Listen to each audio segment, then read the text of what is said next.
Hello. Oh wow, that ended really abruptly for me. Aw. Hey, Wheel, thanks for being here again with us. I appreciate you. Punkette. I let you out of the basement. I love you. Hello, Punkette. Hey, Ange. I'm really happy to see you back. Thanks. Butterfly kisses. Nice to see you.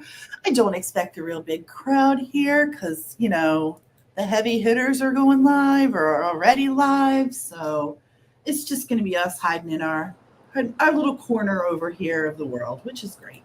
I'm down for Those son of a nutcracker. I don't need a lot of people. I get nervous as it is. But tonight we're talking about Menendez. Okay. Oh, I will. We'll for sure. Thank you so much. It's a mass breakout from the basement. How'd you get untied, Grandma Sherry? How'd you get untied?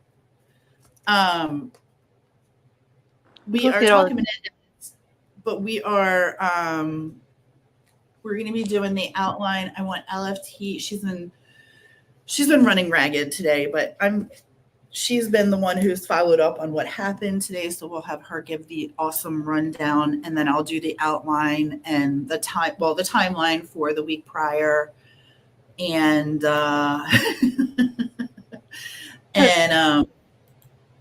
and then I found pictures of inside the house now, what it looks like now inside the house. I was going to show you guys that. And what else? And then if we have time, we're going to do a recap of Monsters, what we thought of Monsters. But we can do that. And in all fairness, still watching it. I haven't completed it. Okay, shh, don't tell anybody. I look like hell right now, but shh, we're going to do this really fast. Everybody look behind me.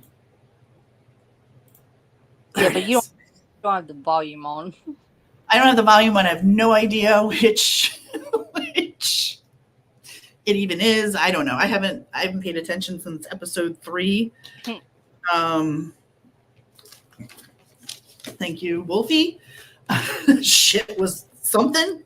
But anyway, let's get into it. Let's talk about what happened today. What do you think? What are your thoughts, LFT? Tell me. I think I'm cool with the decision. What was the decision? The DA is going to make his filing tomorrow, which is a recommendation for resentencing, which I don't think is a shocker to many people. Hi, Grandma Sherry. Thanks for popping in. Oh, Grandma Sherry, thank you for everyone coming out of the basement and for those who threw a bra on. Oops. Love it. So basically what he said was that obviously it was last year, 2023, when the habeas, the latest one from Garagos and whatnot were filed a habeas writ petition based on new evidence. And then this year, they also filed for consideration of resentencing. And so at the moment, there will be a stay on the habeas filing while this resentencing recommendation is followed through with, and the judge makes the final call whether to grant or deny. But basically, all we said was that it wasn't, by no means, was not a unanimous decision by his office. It took a lot of review of evidence, trial transcripts, proceedings, all the above. But one thing that is a factor when it comes to recommendation for resentencing involves a convict's contributions, behavior, and efforts while behind bars, and have they shown quote unquote signs of rehabilitation and all that entails, which they deemed that they did. Also, what else was it? It was like, if the crime happened when you were under 26 years of age. Yep. So basically, like how soon, so that, sorry, I had that marked under like how soon could this happen in terms of the recent. And hey there. Can you hear me? Yeah, that was loud. Oh, sorry. Because of their age at the time of the crimes, which they were 18 and 12, they're technically considered youth offenders. So they could potentially be eligible for parole immediately if during that resentencing they're given like 50 years to life.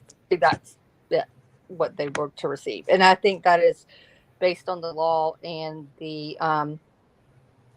parameters of the penal code and charges. They do fall under that category, and that's what he explained too. Was I thought it was a little jumbled when he was talking about like 50 years for each, but that's what he meant, because basically it'd be like the resentencing would be 50 years to life, because what they have right now is life without parole.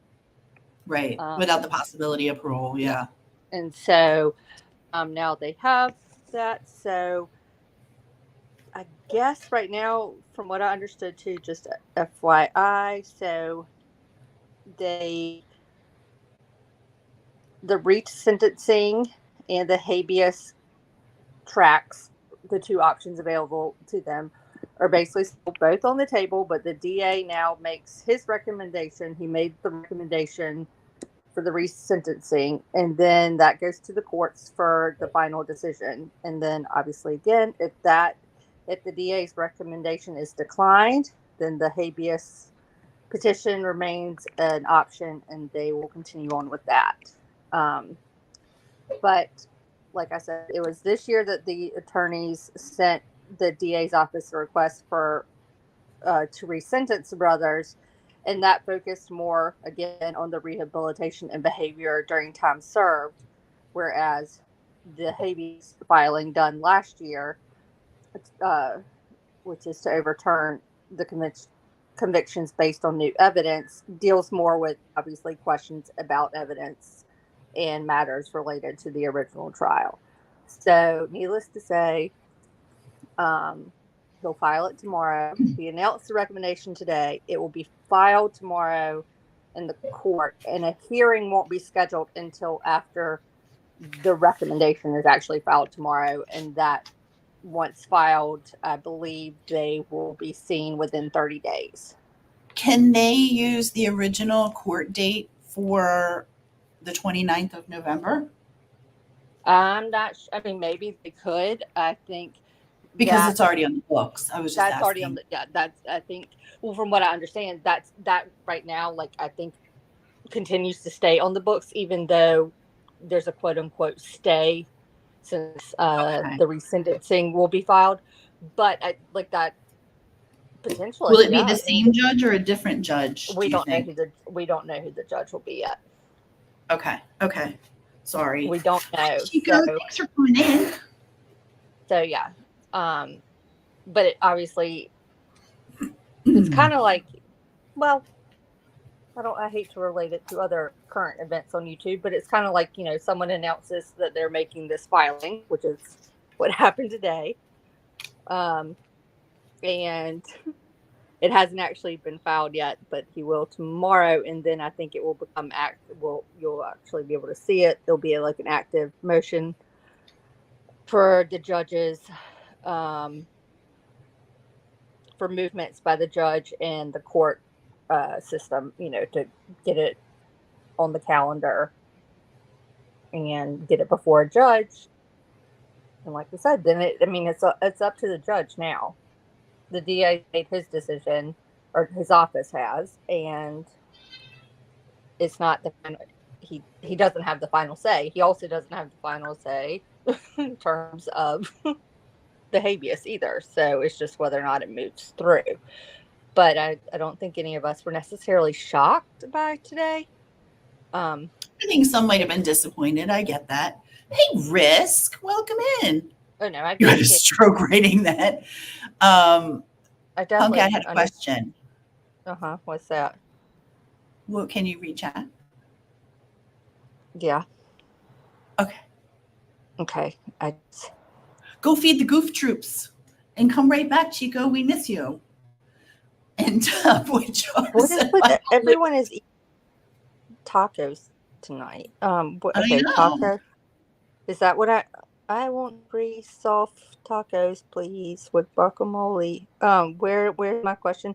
Do they then, if the judge resentencing, do they go straight to the parole board, or do they have to wait long? No, the judge will make the decision. I don't think that they will be before any kind of parole board. It'll be the judge. You don't think they're going to go before a parole board? Really? You think he's just going to say time served, parole? Really? I mean, unless y'all find, I've read all the steps from the law firms in LA about how it works, and then from the actual LA County website itself. And I don't see anything as far as it takes me right now. Awesome. It goes basically, from what I understand, the biggest hurdle is even getting the DA's office to even consider it. So I think right now, if I wrote it down correctly, according to their website, and sorry, that was my paper crinkling because it's in my hand, they are currently their resentencing unit, the division of the DA's office, has reviewed or is actively reviewing 705 cases, in which 332 of those have already resulted in resentencing. And then I guess if Lyle and Eric get approved, it will become 334 if the court grants the resentencing recommendation. They can talk to each other. They're in the same prison. Yep. Oops, hold on. Do you have an estimate on a release date if it happens? Wheel asks. My guess would be by the end of the year. Yeah, mine too. I really hope so. Butterfly Kisses said, I thought they would have to because they have someone to check in with and know the conditions, or am I wrong? That's what I kind of thought too. As far as parole. I do think there are some legalities and logistics like that will be, but I think I mean, y'all Google, tell me if y'all are finding something on Google. Like, I've literally looked up the resentencing steps process. I haven't looked. I've been doing other stuff. So this has been all year, baby. And if you are looking at it, please do LA County, like do Los Angeles. And I know 2 big law firms popped up, but the main thing I refer to, I've read the PDFs from the bylaws and whatnot, or the special directives, because all this, someone asked this actually earlier, sorry, Squirrel, the unit, or like this unit within the DA's office, really came to fruition when, I guess, Gascon took office, because it was the resentencing group was established in April of 21 to address over incarceration through contemporary laws and policies. because I guess they have a lot of people behind bars. So this is where I think maybe Gascon is like actually looking at rehabilitation and seeing in terms of overcrowding and the number of people, like, are some people legit eligible? And apparently out of the 300, I want to say approximately 300 or so people that have been resentenced since Gascon took office, I think 28 of those included murder, that were convicted for murder. Out of the 300 people resentenced, only 4 have reoffended. Not that that's a good thing. I mean, no reoffending is a good thing, but yes, the optics. So I think this was his way of, in a way of like cleaning up and trying to, what's the word? I don't know, alleviate. Get elected.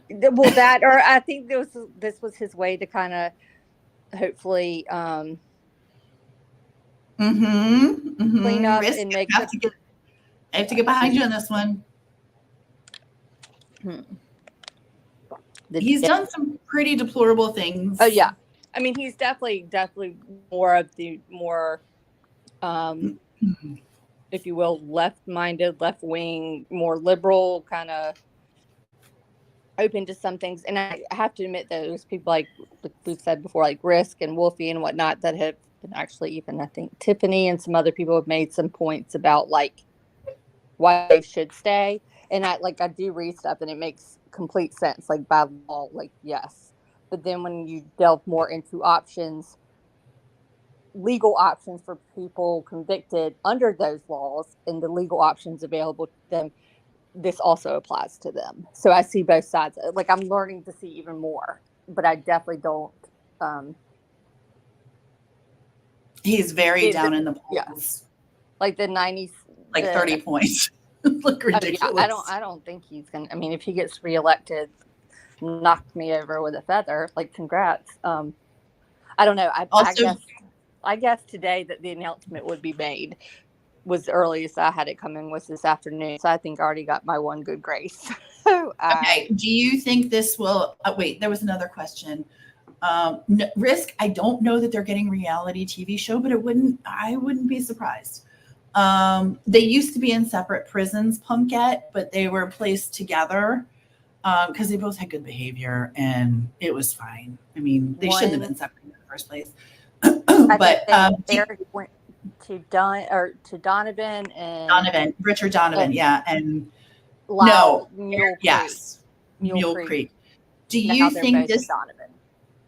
think this will set precedent for other cases? Potentially, but I think there are other cases other than Lyle and Eric's that have maybe already done that. See, here's my thinking on it. I mean, it might. Hey, Jenna, welcome in. It might, but because these were let's try that one more time. High profile. I think this, in my opinion, right now, I mean, could others use it? Sure. It does give hope, one would think, if you behave yourself, maybe. But I think, yeah, and I do think they'll review other cases, but I don't know. I don't know.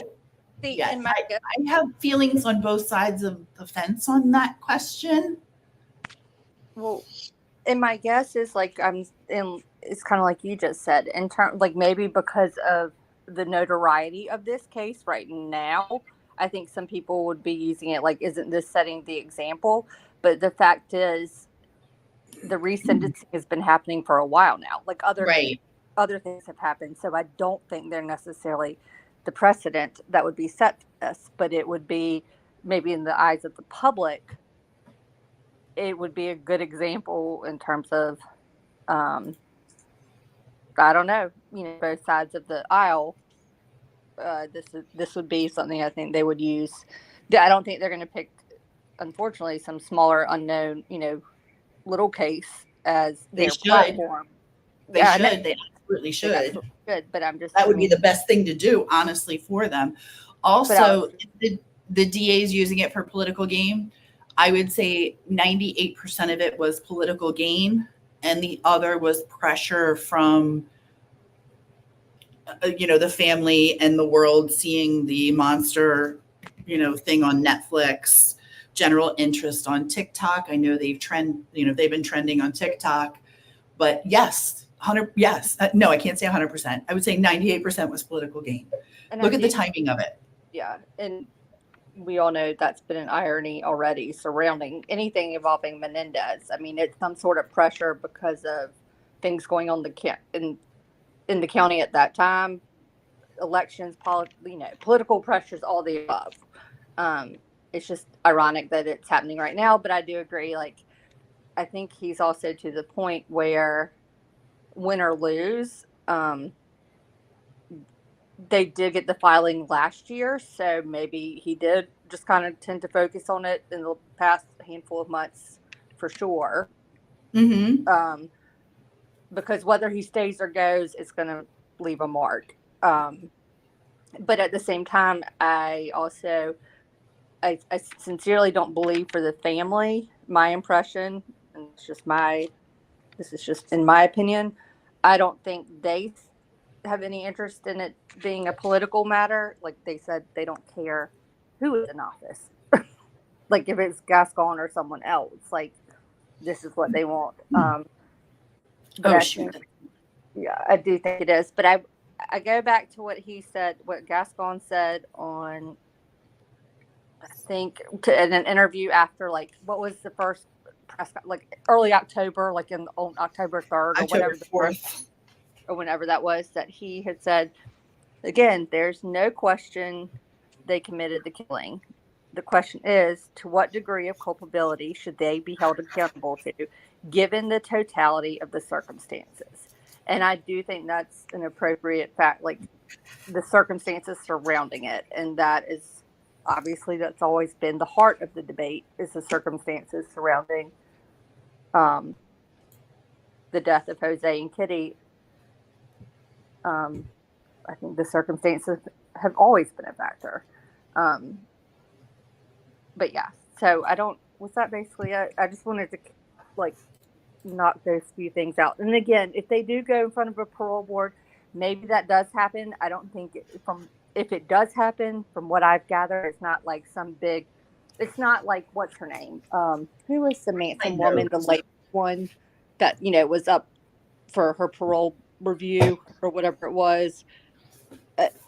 I don't foresee it being that kind of same process. I literally think this is something that the judge would be able to make the decision on. And in doing so, in him making that decision, I feel like it's kind of like an almost, if you will, like off the records kind of thing. Like they meet, then the logistics are handled kind of behind the scenes, if you will, about I'm sure it would all be announced, but the conditions of their release. Parole would be immediate. That's what he said. Yeah, I mean, they have the. So I would think that they would have to have a parole board, like a parole officer, I should say, not a parole board. I mean, I'm sure, yes, I do think all that would be arranged, but it's not. They've never been someone who's even had an opportunity to sit in front of a parole board.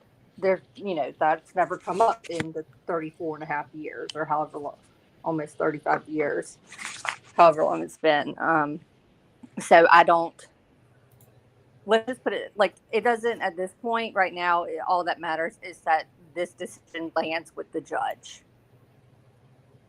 And then the logistics after that will be handled. But the truth is, like, however, if the judge decides to grant the resentencing recommendation by the district attorney's office and for the Menendez brothers, I think, like, the understanding is the best case scenario, based on the age they were at the time of the crime and everything, if they had been sentenced then with this, they would have gotten 50 years to life. Okay. So if they were given that today, they've done, like, basically it's almost like they've done that. They served that time, because think about it. Typically you can shave off some years from, like, I don't think they're going to have to serve 20 more years before they're allowed, or 15 more years before they're allowed out, kind of deal. Grumpy Cat wants to know if you meant Susan Smith. Oh, yeah, she's another one. Susan Smith, like she's up for, like she gets to go in front of a parole board. She has life with the eligibility of parole. So Punkette says, even if the judge grants it, can the parole board say no? Once the judge grants it, he grants it. Because this isn't going. This is parole board is just going to be there to monitor them. This is a court filing. This is not getting them petitioning to have them in front of a parole board. This is like a resentencing filing. So background noise. Sorry, it was the back of the case of my phone. I'm sorry. Hold on, everyone. Fixed it. Yes, she does get lots of. Right. Sorry. This is a resentencing, not a parole. Yeah, hearing. This is a resentencing. So this is a filing that goes directly to the judge. It's not something that's being put forth to be like, should they be offered parole? Well, I guess you might look at it like that, but it's not that black and white, that basic, like, should they be eligible for parole? Yes, put them in front of a parole board. No, this is someone that has never had the option of parole, and attorneys have filed with the DA's office because they've served X number of years. They have met all the criteria to be able to be eligible to even even qualify for someone, a convict with life without the possibility of parole, to have this avenue, post-conviction avenue, available to them. So it's very different. It goes to the judge. Like I said, the judge will make the decision. My guess is the judge will make the decision. If he decides to grant it, he'll say, okay, say he does go, 50 years to life, or have served X, Y, and Z based on behavior, their contributions, all the above, yada, yada, yada. He could be like, I grant for immediate release. And then they go through the process of it. But it's not like they're going to walk out and like never have to check in. I mean, it's just not your traditional, I've been serving time behind bars and this is my third time in front of a parole board kind of deal. It's not that same process. Okay. But again, if someone finds out and has super good details, like I said, I've looked at every article and every credible or appropriate website to actually gain an understanding about this process in California, in LA County. Hang on a second.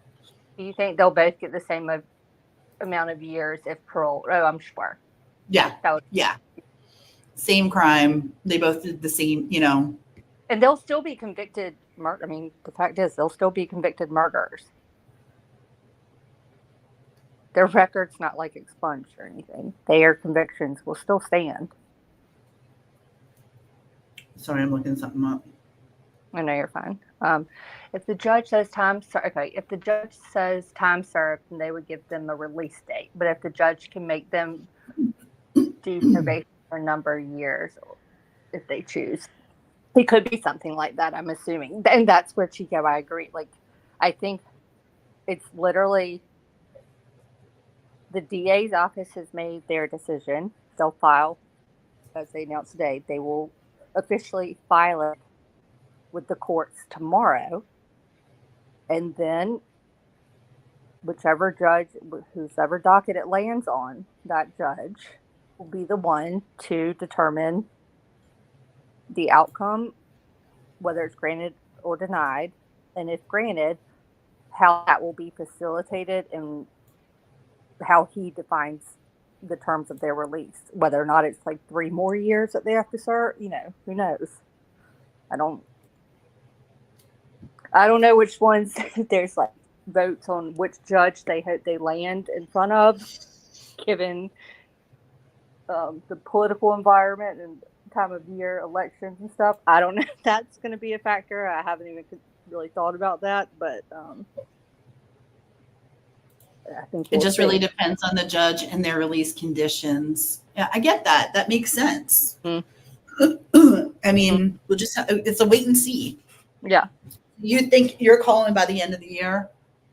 My guess would be like I think if a judge grants the DA's recommendation, I do Mm-hmm. think there's a very real possibility that by the end of the year or the start of the new year, yeah, that their arrangements would be made and they will have served their time. Tomboy Charms going on record with 30 to 45 days. Mm-hmm. I mean, I'm sorry, y'all. I'm sorry if that was really loud. Like we said, I do believe it's once this is filed tomorrow, they've got. Remember how we all watched Betty do all this? Like, and she had the No. 10 days, Mm-mm. whatever. Mm-mm. But I'm just saying, like, it's like dumb it down into layman's term, kind of like that. So once they make this filing, though, I believe that they have 30 days to be seen by the judge. So they still have to wait. Like, it's not like they're, I don't think, I mean, I don't know. Maybe they do get to go in on Tuesday or something. I don't really see that happening, but there's still like a month, that grace period of, once it's filed for it to be actually before a judge and in person and on the calendar. Really, Chico? Wow, that's crazy. She's seen weird shit down there in the South. Well, Well, yeah, true. I guess. I mean, I guess Chico, So they yeah. could be out by New Year's. Yeah, they absolutely could. I mean, my wish for them would be to spend their Christmas with their family. I would hope that for them. But again, like that might even be too like I don't want to say anything, but Mm-mm. that might be a lot for them. Like to consider that for a minute. While it might be super exciting and like I really hope that for them, a lot of people could be very overwhelming to those men now. Oh, I think it's going to be, I think it's going to be such a dynamic force of emotions and reacting Mm-hmm. like to something that we'll never understand. Like, I can't even imagine. But I also feel pretty bad because I know some of those family members who either sent letters or spoke are older. I mean, one of the aunts is pretty sick, right? Joan's, not Joan, the niece who spoke first, her mom, Mm-hmm. Jose's, Mm-hmm. I believe it's Jose's sister, who wished she could have been there. But Terry. her big hope is like that she has the chance to hug her nephews again. Like, I don't know. She's older, and I don't know how well she is doing. Like, she's hoping, but I think some of them do have that hope, like that, like you said, kind of want to hug them for the holidays. Like, they would give anything to be able to do that, but So, I'm not sure so if it butterfly. would be that Sorry. quick. So I just didn't know if it would necessarily be that quick. Butterfly Kisses, the difference is they're coming out of prison, not county jail. So things are a bit different. But I get where you're going with this. And I'm going to put up the rest of it. I totally get where you're going with this, but prison's very different than county jail. Mm-hmm. Chico says, this is what I was kind of hoping for. And I'm glad you said this. I was going to bring this up, but I wasn't sure. She said, I don't think they'll just throw him in the real world. It's possible they'll send him to a halfway house to readjust to society, which I think that's the smartest thing. And I agree with that. And I do think something like that probably does happen. It's just, again, instead of being in front of like the parole board kind of deal, because your charge and your sentence included the possibility of parole. Like, if you got paroled, then, all those stipulations, like the halfway house, the steps you take once paroled, you go through that entity when you have the option for parole. But I think, like, with their situation, it goes to the judge, and then that stuff is worked out like with the judge. Like, I don't think they are just going to be let out and be like, bye guys, y'all are free to do like going to check in. You can go own a weapon. I don't think it's going to be anything like that. I do agree. I think there'll be I think probably protocols and processes in place if released that they will obviously have to go through, but it will just be determined by the judge and the filings that follow that stipulate the conditions of their release. It just is different than a quote unquote parole board. I've been trying to buy a computer desk chair. Mine is broken. Okay, wheels on. He's shopping. He's shopping. Okay. Because we don't want him sitting on the floor. The boss man needs a nice chair. He does not need to be sitting on the floor. He needs a nice, big, leather, high back, roly-poly chair. I don't think they'll just throw him out in the real world. I really like that. I just had like a vision of actually like MTV, the real world. And it made me think of something earlier.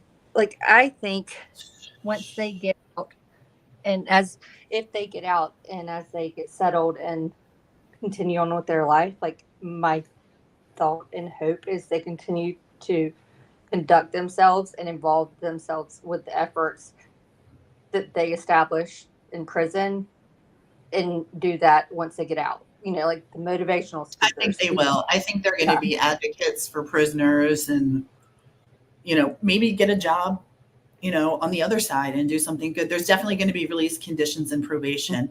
That's my opinion as well, Chico. I agree with you. Mm-hmm. I think there has to be. I mean, you can't kill your parents and be like, okay, off you go. We felt bad for you. Like, no, they can't do that. You have to have. I mean, there's rules. Wow, what are you doing? Oh, whatever you're doing is so loud.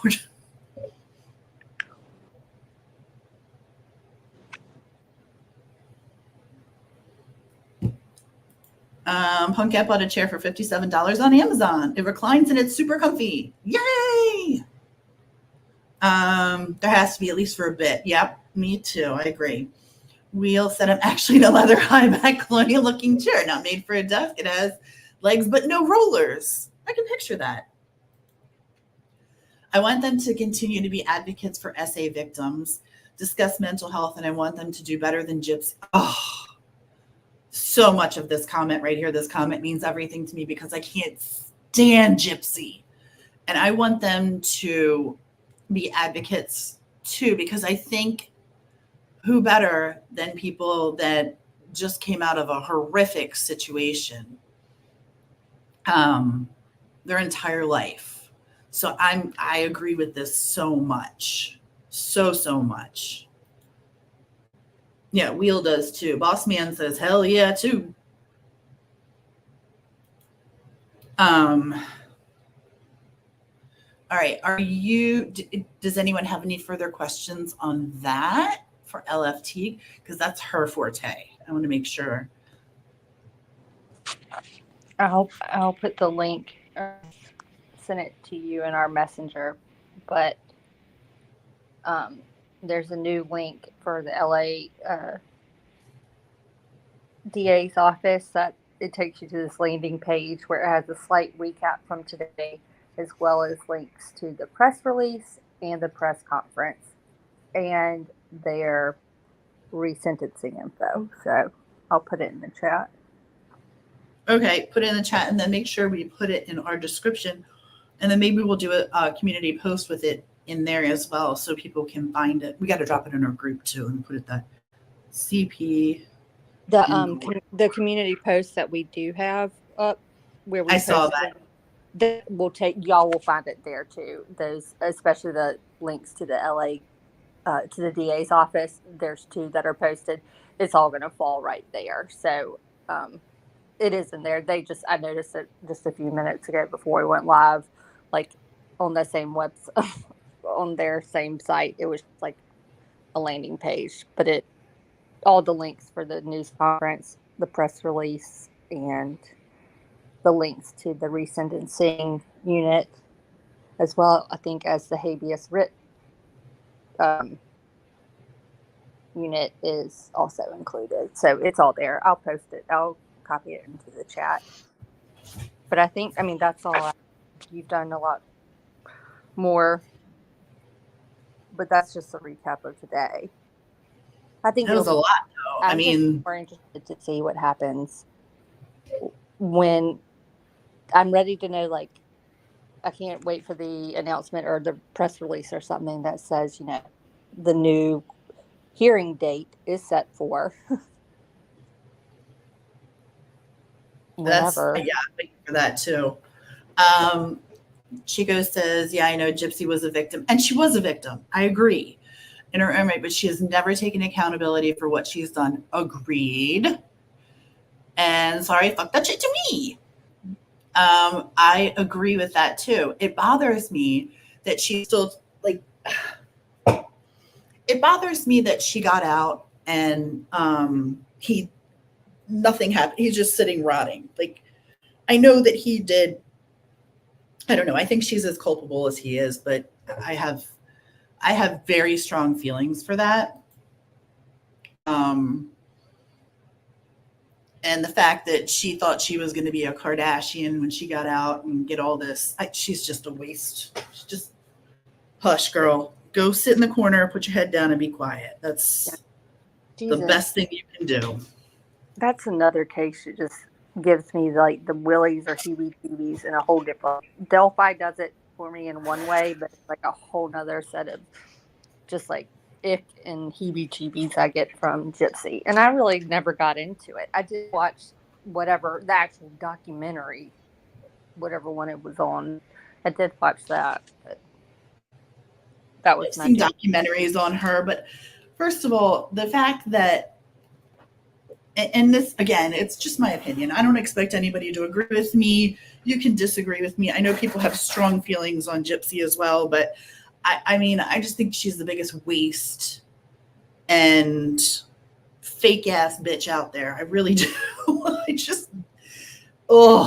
I don't like her. I do not like her.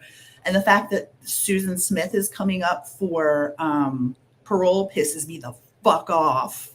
That shit pisses me off so bad because those little babies didn't have a choice. They didn't do a damn thing to her.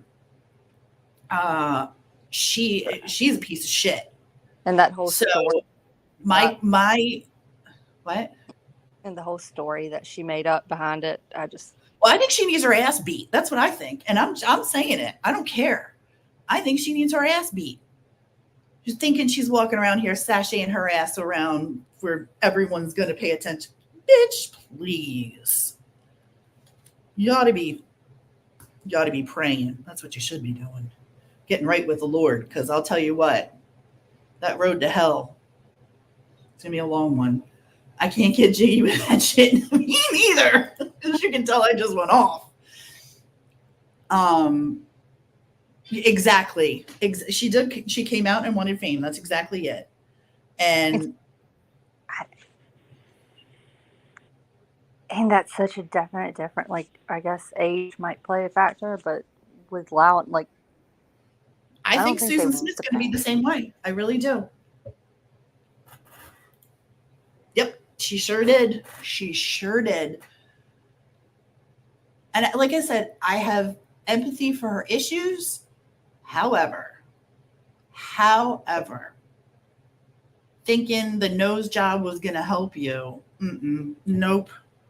Not today, Satan. Go sit back down. And her mom wasn't right either. Like, there's 1,000 things wrong all the way around there. And I don't know the ins and outs as far as, the details and the corners of, the Gypsy universe, but I don't like her.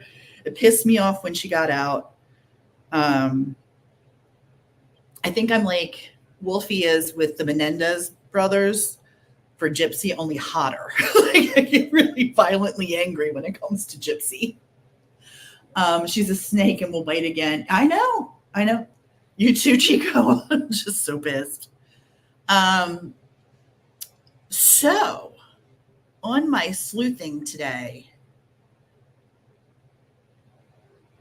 On my sleuthing today, I took a break from going through the outline that I was working on that I'm going to present to you guys in just a couple minutes. But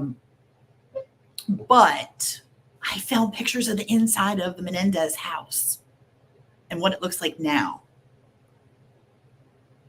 Yeah, me too. Me too, Chico. I'm so very biased. I don't like her. And I can admit that. I can admit that too. I was just being nosy, and I'll show you the Menendez house in a few minutes after we run through the outline. Wheel says he's 100% biased along with you. Yep. So leading up to, we've been asked a lot of questions, and I'm really grateful for as you guys know, I get all excited when people start asking us questions and kind of pushing back a little bit, and not necessarily, we don't run an echo chamber. I'm with my people. You sure are. I prefer not to be in an echo chamber because half the time I don't even know what the hell my thoughts are. So I'd hate to think that y'all were thinking the same thing as I was thinking all the damn time. But I went through, I had been thinking, like, one of the questions, oh, hi, Kez.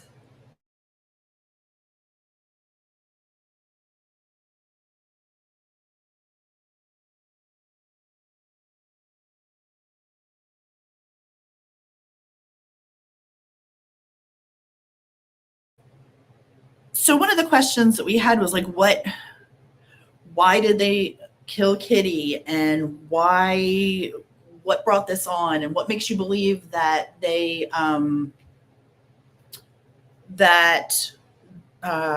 were threatened, they felt threatened, all those things. And I kind of went through this week with court documents and books and memory from other books that we've read. And I put together a timeline of events from Sunday to Sunday. And the other day I ran through it in my head as briefly as possible. And after researching some more, I got it wrong. I love saying that. I got it wrong. I had some things wrong. She's done a lot of work on it, mapping it out. What? What did you say? I said she's done a lot of work on it, mapping it out. Well, I like mapping stuff like this out. I like doing timelines. And I did a map too. Okay, cool, butterfly kisses. We'll be here talking to you. So I'm just going to run through as quickly and read through some of this. But when I did this, as I said, when I ran through it and started researching some more to make sure that I had, dotted my I's and crossed my T's, I realized that there were some errors that I made. So I want to make sure that I'm giving the right information. And then once this is pounded out, I'm going to put it out there for the masses. But I called it the beginning of the end. That's why I named this live this. And this just kind of advises us. There's been years of torment and years of trauma and years of abuse. But this is just what happened in the week prior to lead up to where their heads were. And that's what I'm trying to get to. So 2 months prior to, and I'm going to try and go through this as briefly as possible, as not to bore everybody. But this stuff to me, like, hi, Kelly. I am a junkie for a good timeline, and LFT does literally the best timelines. So in an effort to not do a timeline, I did an outline. I didn't want to steal her job. And then I did a map. Which will be added. Everything will be added to the timeline and incorporated because it all goes. Yeah, her timelines are unbelievable. And if you really want to see, I'll pull up Murdoch and show you. Like, if you haven't seen an LFT timeline, you're about to shit your pants twice and die because they're so unbelievably great. But anyway, so Menendez. 2 months prior, Eric graduates from Beverly Hills High School. and he's on his way, or so he thinks, to UCLA. I'm not going to be looking at chat, so I hope you take over.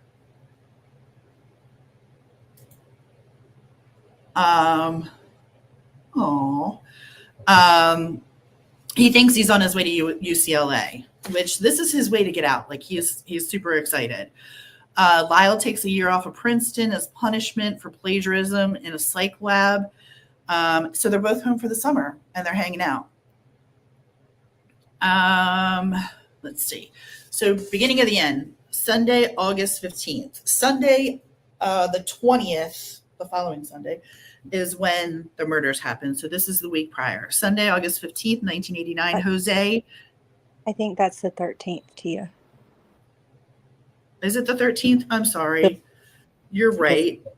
I just wrote the wrong date on there, so that makes all the dates wrong. Okay, sorry. Thank you. I know all of our information is, just those dates are wrong. Okay, 15. Yeah. Okay, I got it. Sunday, August 13th. Anything else? So you can... Oh, no. That I was just like, I think Monday the 13th. So, no, yeah, you're good. It is. Jose and Eric meet in the study to go over. Actually, while I'm thinking of this, hold please. Let me pull up the study so you can see what the study. Yes, since we don't have like a presentation or anything available, we will include some background images. What are you doing in the background? I am not even moving. You're rubbing on something. Here is this study. Hold on, where'd it go?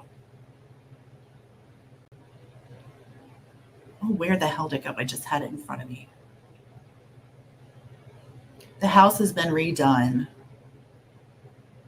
Okay. Go over here. Present. We'll just take you around the house. Hey, Miss Italy. I just saw you come in. Are you watching chat?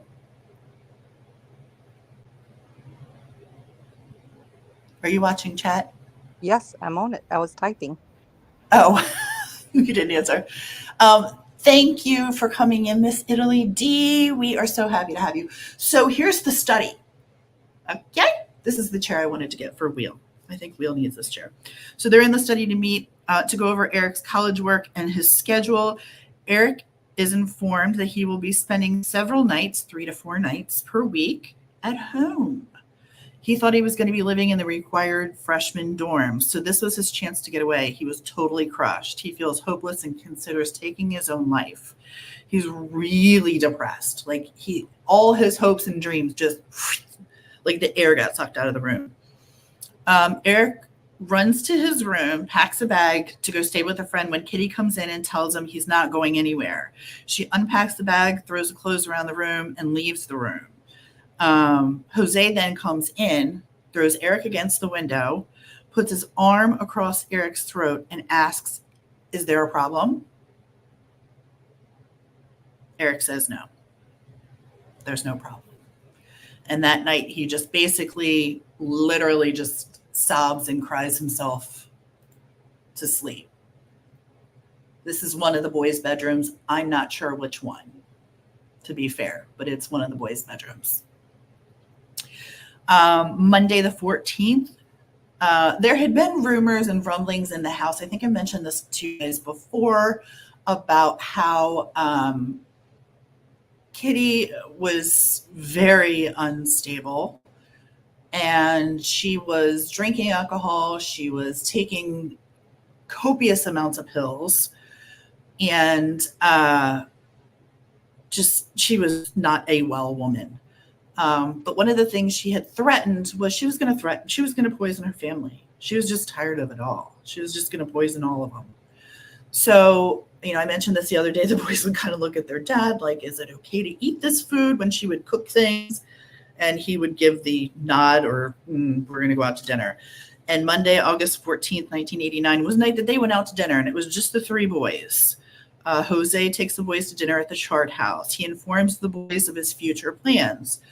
His future plans consist of buying a compound. He really admired the Kennedy family, and he really wanted to, kind of do that sort of thing where he was going to buy a compound on an island in Florida, and he will run for U.S. Senate and renew relations with Cuba. That was his thing. The whole Cuban thing was, the reason he was very against Fidel Castro and helping Cuban relations with the U.S. And that was what he really wanted to do. This next plan was Lyle will return to Princeton, make the proper connections, and then run for president. Not president of the company, but president of the United States. Do you see how psychotic these people are? Like, what? Mm-hmm. Mm-hmm. Eric will go to UCLA and then run for Senate, and when his father retires, he will fill his father's seat. Like that's his option. Like, you go ahead and take this seat, sir. I mean, there are things that have to happen there. Good gravy. It's not. You just don't leave it. Here's my seat. So, anyway, Tuesday is another big day. So Tuesday, Jose goes away on a business trip. He flies to the East Coast. He's in Manhattan, meeting with business until Thursday. Eric finishes tennis practice and walks in the front door. As he walks in, and this is where he's walking into, Kitty and Lyle are walking out of they call this the den here. This is the family room, the den, whatever. I don't know if you can see. Can you see my pointer? Probably not. But straight back. Yeah, we can. Or I Can could. you? I could a second ago. It's Okay. Where am I? Maybe if I go on the right thing. Anyway, straight back there. Kitty and Lyle are fighting, and they come walking out. And Kitty is very irrational. She's drinking. She's a mess. It is a beautiful home. It's a very beautiful home. Hey, Nicole B.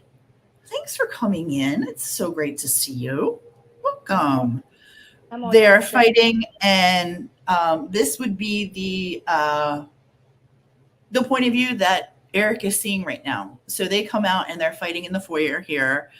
And Kitty is yelling and screaming and flailing her arms around. Hey, Michelle. And she exclaims to Lyle that his tennis game is going to kill her father. Now, her father's already ill. We should say that. He lives in Canada. He's very ill. Hey, Pristine. Nice to see you. Thanks for coming in. Oh my gosh, I'm trying to type all that while you talk. So yeah, this is what she does though. She likes to blame the boys for every other, like the Cuban Missile Crisis would have been Lyle and Eric's fault. Russia would have been Lyle and Eric's fault. If she dropped an egg on the floor, that would have been Lyle and Eric's fault. So the fact that, he had a bad tennis game or whatever, that's the thing that's going to kill her father. Not the cancer, Lyle's tennis game. She's a very rational woman. So Lyle raises his arms to defend himself because she is like flailing around. She is screaming and flailing. And when she does, she goes up, she reaches up, and she rips off his toupee. And like it is in Monsters, it says it's hooked on. It's not hooked on. It's actually done with a special solvent that's like even harder than crazy glue to get off. Like you need an extra solvent to take it off. Like it doesn't just come off.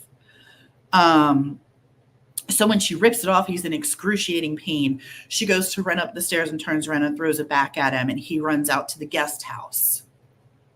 Let's see if I can find the guest house here. We love the guest house. The guest/pool house. Yeah, it's pretty fancy. Nope, that's not it. I loved the guest house. There's the guest house right there. So this is where Lyle's living that year that he's home. So Eric goes up behind him, runs back to the guest house to find Lyle and tells him, dude, I didn't even know you wore a toupee. And they start talking, and they're like, how many secrets are in this family? Like, there's nothing but secrets, dark secrets in this family. And in saying that, Eric's like, the conversation kind of takes a turn, and Eric's like, the abuse hasn't stopped. And Lila's like, what do you mean the abuse hasn't stopped? I'm trying to go inside the house now, inside the guest house. Oh, sugar snaps. Let me see if I can find it. I'm trying to go through them really quick because I know what it looks like. Gosh darn it. Guest house. Here we go. Getting warmer. Okay, so they're in here. This is where the guest house is. The conversation takes a turn, and Eric reveals that the abuse has never stopped. The dad has been abusing him the entire time. And Lyle is just dumbfounded. Curious Rose, I have missed you. Nice to see. We were so excited when we saw you comment the other day. We both Yes. like, oh, goodness. Oh, Michelle. Well, welcome, friend from Scotland. My daughter just came back from Scotland in May. That is where she would like to go live. She loved it. Hey, Mystery. She said she loved the people. Hi, Mystery. Hugs to you. She said, I feel they need to release them. No more retrials. They ripped off their childhood with their dad and Ellie hiding evidence of why it all happened. I agree. Well, we're going to see what happens now. They're going to get resentenced. It's really so great to have you back, Curious Rose, really. So Lyle has like a million questions. He's just firing questions off at him, And he's like, did you like it? Does mom know? Are you gay? Do you even like girls? Did you enjoy it? Like, why didn't you say no? And Eric's just like, no, to every question asked. Like, he's just like, no, I didn't like it. No. To all the questions, no. So that night they stay in the guest house, and they stay in the king size bed here. Not the same bed, but it's a king size bed. And they both sleep in the bed together. And not in a weird way. Like, I'm not suggesting that in a weird way. It's just their brothers, they were hiding, basically. So Eric finally falls asleep. I think he's probably relieved to tell another human being what's been happening in his life. It sounds pretty horrific. And Lyle stays up all night just pondering, thinking, what am I missing? Why are you coming back? Hello? Why? I got it fixed, I think. Go ahead. So Eric finally falls asleep. I think he's drained from the day and talking to Lyle, but Lyle's mind is just blown. And he stays up all night, and he's just thinking, how can he help Eric? How can he stay up all night and help Eric? So he's kind of on, if you're looking at this bed, he's going to be on the left side. He's kind of looking out the window, and, whoops, where'd you go? And just watching the sunrise and trying to figure out how he's going to get Eric and Kitty to safety. Like, he's trying to devise a plan. So he just stays up all night doing that. So Wednesday comes, Wednesday, August 16th, and they immediately wake up. They get out of the house, and they go spend the day at UCLA, looking around over there, hanging out in Westwood. They decide to get lunch at the Olive Garden, of all places. Soup, salad, and breadsticks. That's a little shout out to my friend Shifty, by the way. And they start to devise a plan where Eric would join Lyle at Princeton and go to school there. Like, they're just making plans. They're just like, yep, so this is what we're going to do. And Lyle volunteered to speak to his father for Eric and tell him he's never going to touch Eric again. He's going to work everything out and make sure that we get Eric out of the house. The sex stops. That was the main thing. Make the abuse and the sex stop. So he pretty much, let me make sure that I got this right on Wednesday. I need to double check something. The brothers had lunch at Olive Garden. Yes. Okay, so I do have right. So that day, as they're spending the day at UCLA in Westwood and driving around, Lyle starts to make some notes and a speech to give to his dad on Thursday when his dad comes home from Manhattan. So he's starting to mentally jot things down and he figures things with Kitty there's been a power change in the family where Jose was always in charge. Now Kitty actually had a little bit of say, and they don't really know why that's happening, but Jose is making it feel like and look like Kitty has more power than she really has. So in Lyle's head, he's like, okay, well, I'm going to go rehearse my speech with mom in hopes that she would help them. Like she'll help them get out.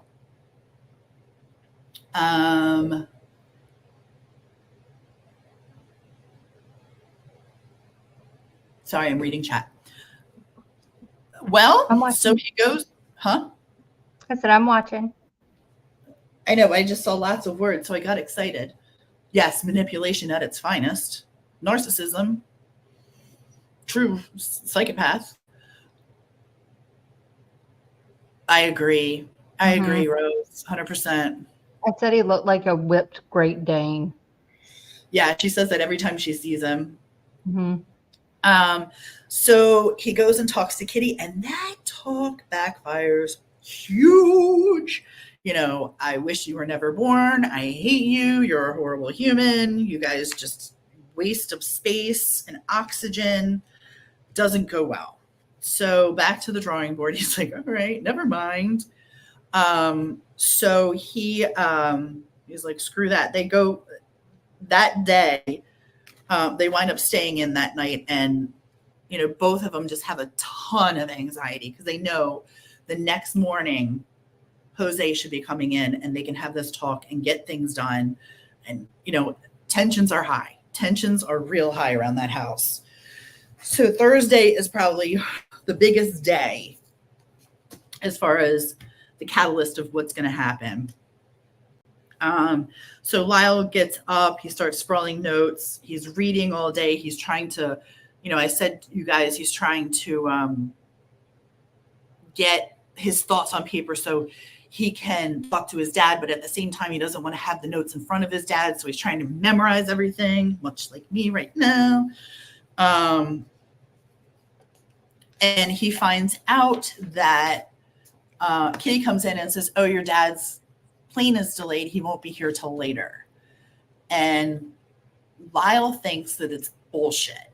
Basically, he says, you're just stalling because you want to get to him first and tell him what our plan is.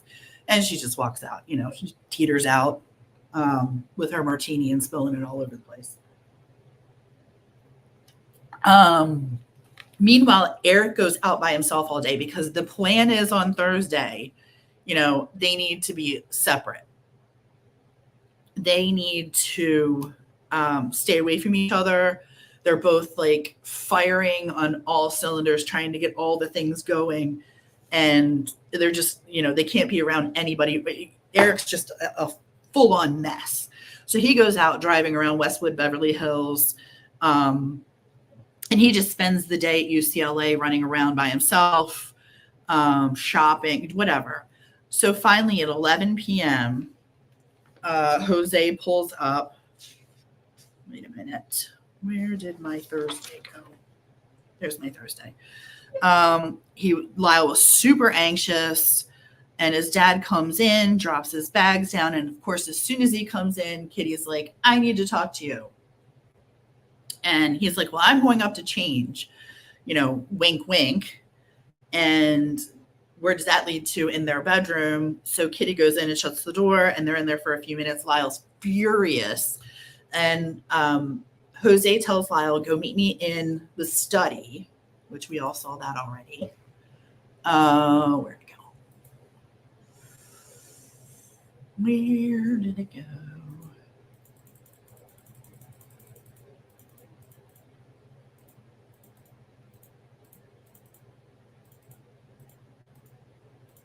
Sorry, I'm doing this fast on purpose. So he says, go meet me in the study and I will meet you there when I'm done changing. So he goes in and he sits down. He's got note cards in his pocket. He doesn't want to, I know it does sound like Parents of the Year, right? He doesn't want to pull his notes out because he doesn't want his dad to know that he has notes, because that's, that's epic failure right there.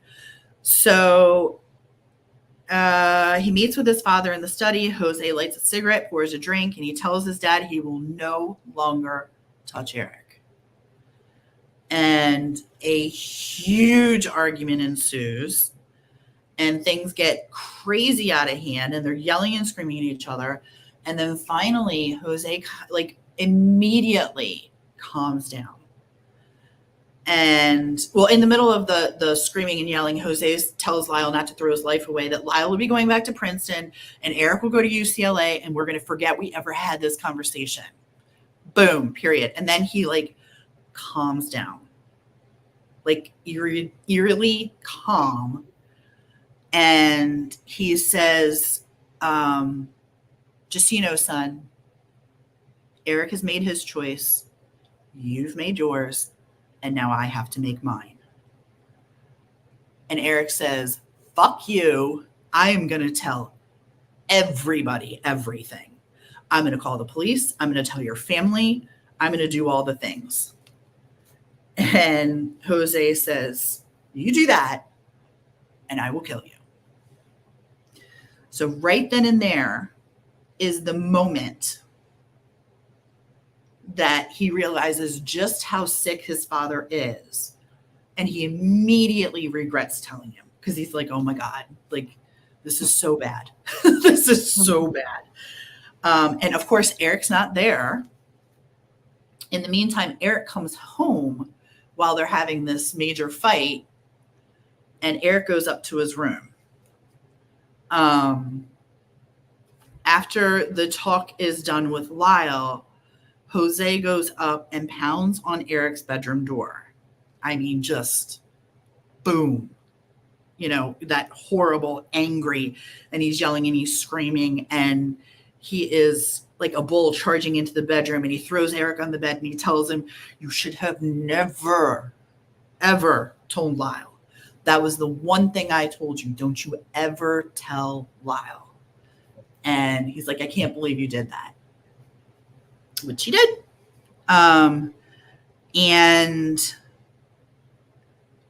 So Eric gets past him. They have a scuffle, and he gets past him, and he runs downstairs, and he finds Kitty in the family room. So let's find that room. She's all sacked out in the family room.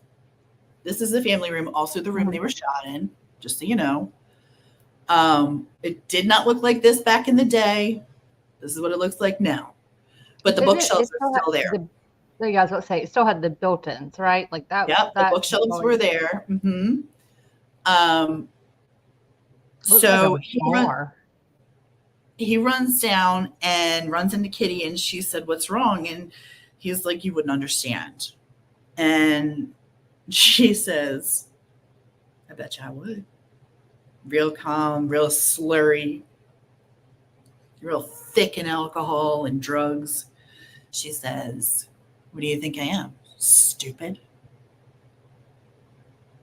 And he just is like, oh my God, I fucking hate you. How could you do this to me? How could you not help me? And he starts to run out to the pool house or the guest house where Lyle is. And Kitty follows him, and she's like, well, no one helped me. Why the fuck would I help you? These are her children, lady. Can you imagine? Can you freaking imagine? This is what she's saying to her kids. I wish you were never born. No one helped me. And so they're in the guest house. Kitty leaves, and they look at each other, and they're like, "This is it. They're gonna fucking kill us. Dad threatened to kill me. He threatened to kill me. They are going to kill us." And this is the moment they truly believe that they're going to die. So that evening, staying in the guest house, they make a plan to purchase the guns for protection the next day. Now, here's the deal. Kitty had already owned 2 rifles, and they thought she had 2 handguns, one with a silencer, but they never really found those handguns. Now, they know she had 2 rifles. So Lyle's idea was, let's just go buy ammo for the rifles, call it a day. And Eric was actually like, no, because they're going to know it's missing, especially if they're going to use that to kill us. Like, that's going to be the first thing they're going to notice. So we're not going to do that. We're going to go buy our own. So Friday morning, they get up and they go to Santa Monica. And they're going to buy, they're going to purchase guns there. They think they're just going to roll in and buy some guns. 18 and 23, right? 22. 18 and 22. No, 21, I'm sorry. 18 and 21. The first place they go to, they're unable to buy, they thought they were just going to buy handguns. And they couldn't buy them because there's a 2-week waiting period to get the license. So they were like, oh, screw that. So the second place they go to, they're heading down towards San Diego. Can I add one little thing right there? Mm-hmm. The only thing too with the 2 weeks was that Lau eventually he was getting ready to head back to Princeton, so that really wouldn't work for them. Yeah, they were doing cash and carry. So they were unable to purchase because the second place they went to, sorry, I got to put my notes here. The second place they went to, they pulled in and they were unable to buy there because, and this is where they start getting into the shotgun phase, and they're learning about shotguns, and they're unable to purchase there because Lyle, they need a license, and Eric didn't bring his license. He had his fake ID with him, which we'll get into that in a minute. But Lyle had too many unpaid parking tickets, so he had a suspended license. So they didn't really have what they needed. So they drive down to San Diego and they go to a Big 5 where they're able to use Donovan Goudreau's license, which Eric used for his fake ID. Donovan Goudreau was a roommate at Princeton of Lyle's. Now, he was a fake and a phony. He told everybody that he was enrolled at Princeton when he really wasn't. He was basically just a homeless dude hanging out, and Lyle and his roommates let him crash for a little while before they realized that he was full of shit and he was getting kicked out. Actually, what happened was Jose found out about Goudreau and called Lyle and said, get this kid out of my house, or get him out of my house. He's not even enrolled at Princeton. So he said, Lyle says he'll take care of it. And they, with their friends, basically pack up his stuff, wake him up and tell him to get out. Inadvertently, he had left his wallet, which had a couple of cards in it, his ID, and I think his bank card. And by the time he realized it, he was pretty far away. He was already in New York.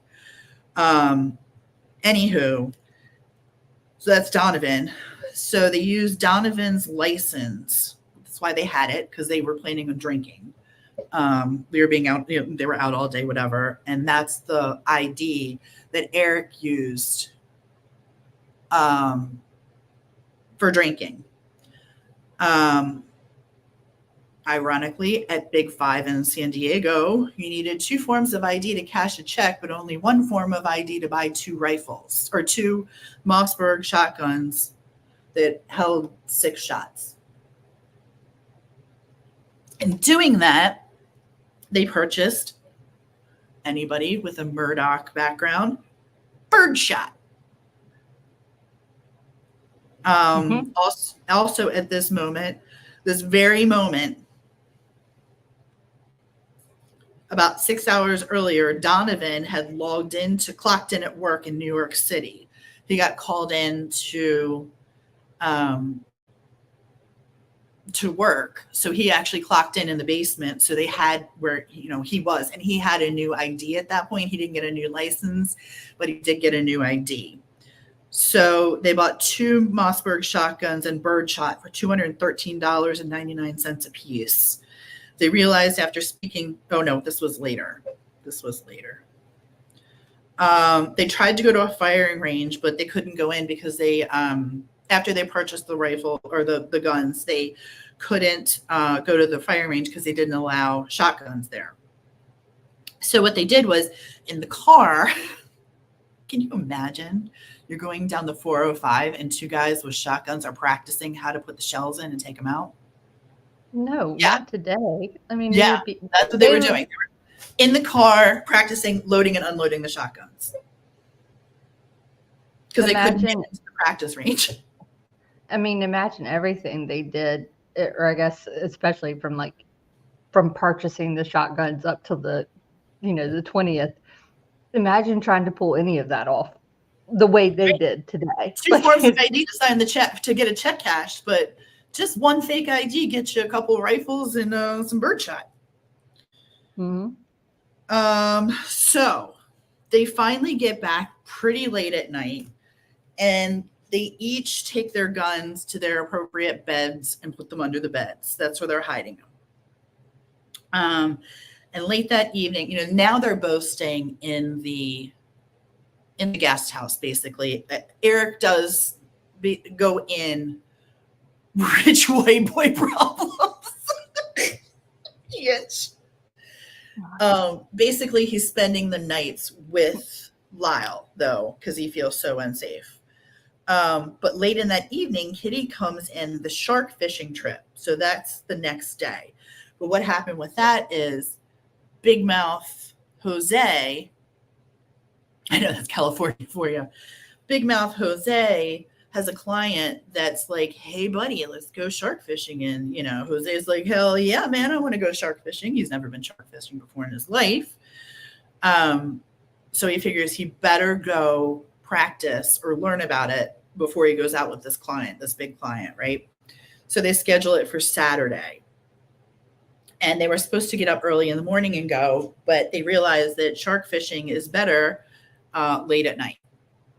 So while the boys had planned on being there, having the parents go early, she comes in and says they're not going until 4. Make sure you're ready. And the boys are like, oh, fuck. This is it. Now they're going to kill us. They're going to kill us. They're going to feed us to the sharks, basically. So Saturday comes around. And the boys stay out all morning, all day. They go to UCLA. They go out to lunch again. They just basically, stay. The idea is to stay away for as long as humanly possible. And the idea was they were going to come back at 4:00 when their parents were leaving and not go on the fishing trip. There was a big no, a big no. So they get back at 4 and the parents are waiting for them. They're like, get in the car. And Lyle's like, no, I'll drive myself. And it's like, no, we're all driving together. Jose is like, get in the car. We're all driving together. So they drive to Marina Del Rey in silence. And the boys are just, they're absolutely positive. This is it. This is the end. The awkward silence is so bad right now after Thursday night's fight. And it's like no one's talking to each other. Lyle has tried to speak with his parents on several occasions, and they won't even talk to him. So they finally arrive at the boat, and Kitty's pissed off. Of course she is, because I shouldn't speak ill of the dead. I shouldn't. I take that back. But I will of Jose. I will speak ill of him. Kitty, I have slightly more compassion for, because I just think she's got some mental problems. I think she should have helped more. But I digress. So she was pissed off because she thought it was just going to be the family and the captain on the boat. That's all she thought. She didn't realize that the captain's girlfriend and a deckhand were going to be there. I don't know what she thought. She's out of her damn mind. She's like, why are there more than 5 people on this boat? Yeah. So she, of course, gets seasick and retreats to the bottom of the boat for the duration of the trip, right? She's just hiding below. She's not having any of this. This isn't her cup of tea. I guess shark aren't, being laid out for her, so she's not having any of it to eat. Lyle and Eric go to the bow of the boat, and they're up there talking, and they're kind of bonding. I know. Chico, I'm trying. Imagine just had the worst thought. I was like, thank God they didn't become like Gilligan's Island. Like, something had gone wrong. Could you imagine? All those people would have been like, no, because nobody would have made it off that damn island. Yeah, it would have been like Lord of the Flies, and Jose would be like, I win. I think the captain would have killed Kitty first. She would have been the first sacrificial lamb. Just feeding her drinks so that she'll go night night. So Lyle and Eric are, they're kind of sitting on the bow of the boat and they're talking, and it was kind of a cool day. And they're getting splashed and the wind's blowing, and they're not coming to the back of the boat. And the captain's like, are they here to help or what? And Dad's like, oh, no, they're just, lazy and whatever, all the things. And hang on a second. Let me make sure I highlight that comment. Thank you. So they're up there, and in the meantime, they're talking to each other. And Lyle is breaking down, and he's apologizing to Eric for all the things that he has done and said. Now, if the background of this is Eric was actually abused not only by Jose, but also by Lyle. Lyle was abused by his father and turned around and did it to Eric. And Lyle felt terrible, and he's apologizing, and Eric's consoling him, and he's saying, you didn't know any better, and it's different. And, it wasn't the same. And, I forgive you and I love you. And basically they stay up there. They're freezing on the bow and the waters are splashing at them, and they just kind of huddle together, but they don't move off the front of that boat because their idea is if something happens, they're going to jump in the water. That's it. They're just going to jump in the water and swim.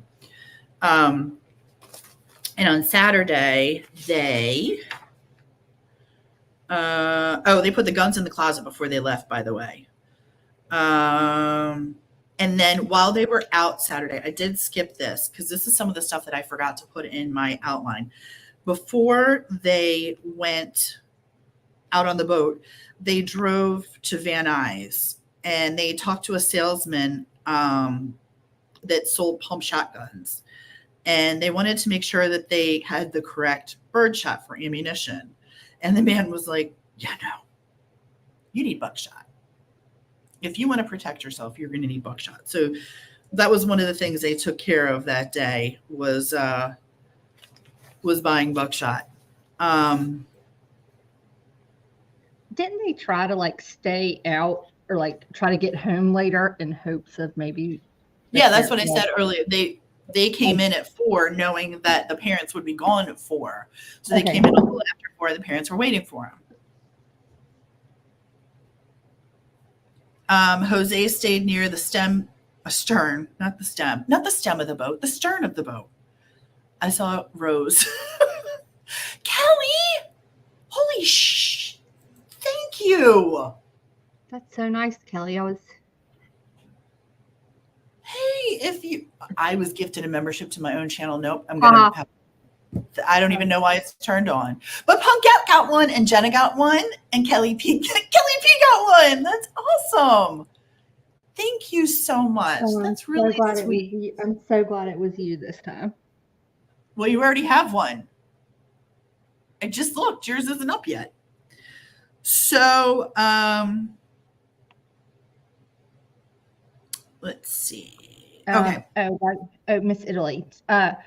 We've read all the filings and a ton of the court documents with this in it, and then we've also compiled that, and Tia's like compared to several different books as well. We see like we've gone through, or especially she has, to see like what lines up with testimonies and consistent stories that have been told. Like she's done it all. So it's from several different sources. From court TV, watching the court, watching the court case. It's from Robert Rand's book. It's from Hazel Thornton's book. It's from Nora Novelli's book. It's from, you get the story. And then, as much as I hate to go on camera, I'll show you what I've done so you can see. Sorry. I have notes from the book, and I flag the spots that are the same, and then I put them into the spreadsheet. And then once I'm done with that, LFT will take my spreadsheet or my outline, and she'll put it in her spreadsheet.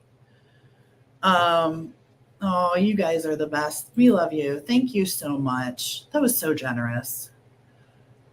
So much on this case. I know. It pissed me off. Learning about that really pissed me off, Mystery. You have no idea how angry I was about that. That was another thing, because I was like, I know the basics. Like I almost wanted to do a comparison chart of like the difference between the first trial and the second trial. Like it's not even worth it, because you just get to the point where you're like, they didn't stand a chance. It wasn't even the same like trial. Mm-hmm. Nope, it sure wasn't. So, okay, so we're on the fishing trip, right? So rough waters are huddled together. The trip finally, so they stopped by Redondo Beach, and the deckhand and Eric and Jose finally catch 2 brown sharks, and the trip is over, and they get home around midnight. Now, when they get home, they dock just before midnight. Kitty and Jose go to their room and lock the door. And the brothers drive to UCLA again. So they're out doing their thing, and they're anxiously talking and whatever. And they come home, and all the doors are locked. All the windows and doors are locked, when normally everything's wide open. So they were sure they were locked out on purpose, and they ring the doorbell. And Kitty comes downstairs to yell at them for waking her up. And Lila is sarcastic and said, if you trusted us with a key, we wouldn't have to bother you. She goes absolutely nuclear. And she's like, I hate you again. You're nothing but a problem. I wish you were never born. And Eric's trying to defend, Lyle. And she turns to Eric and she said, if you kept your mouth shut, things might have worked out in this family. So she just teeters upstairs, and Eric goes up to his room, shuts and locks the door, and Lyle is devastated and goes out to the guest house, and they're in for the night. Now, what happens next? Guess who comes pitter-patting down the hall? Hi, Shifty. I was just talking about you. I was dragging you for clout. So Eric is in his bedroom, and Jose comes down the hall and starts pounding on the door. So Eric goes to the closet and grabs his shotgun, and he's sitting on the bed, and he's just sitting there, and he's kind of rocking back and forth, and he's shaking, and he's, he's ready. He's ready. And Jose yells through the door, you'll have to come out at some point. And Eric basically stays up all night, curled up with his shotgun. So now we move to Sunday Fun Day. This is where the shit hits the fan. This is the day. So the day starts out, and I'm almost done. I am running through this as fast as I possibly can. I know it's a lot of information I'm throwing, but I'm really trying to get as much so people fine. understand why they were You're behaving fine. the way It's they helpful. were. No, you're fine. It's helpful. So Sunday started out pretty normal. They had tennis practice. Lyle set up plans to meet with Perry Berman, who was one of the tennis coaches. It was also a very good friend of his. And they were going to go to the Taste of LA, which is where 50 plus restaurants all go. Oh, yay. I'm so glad, Chico. It's 50 restaurants. You know, they do those tastings with the wine tasting and all the cool stuff, you know? So that's what the Taste of LA is.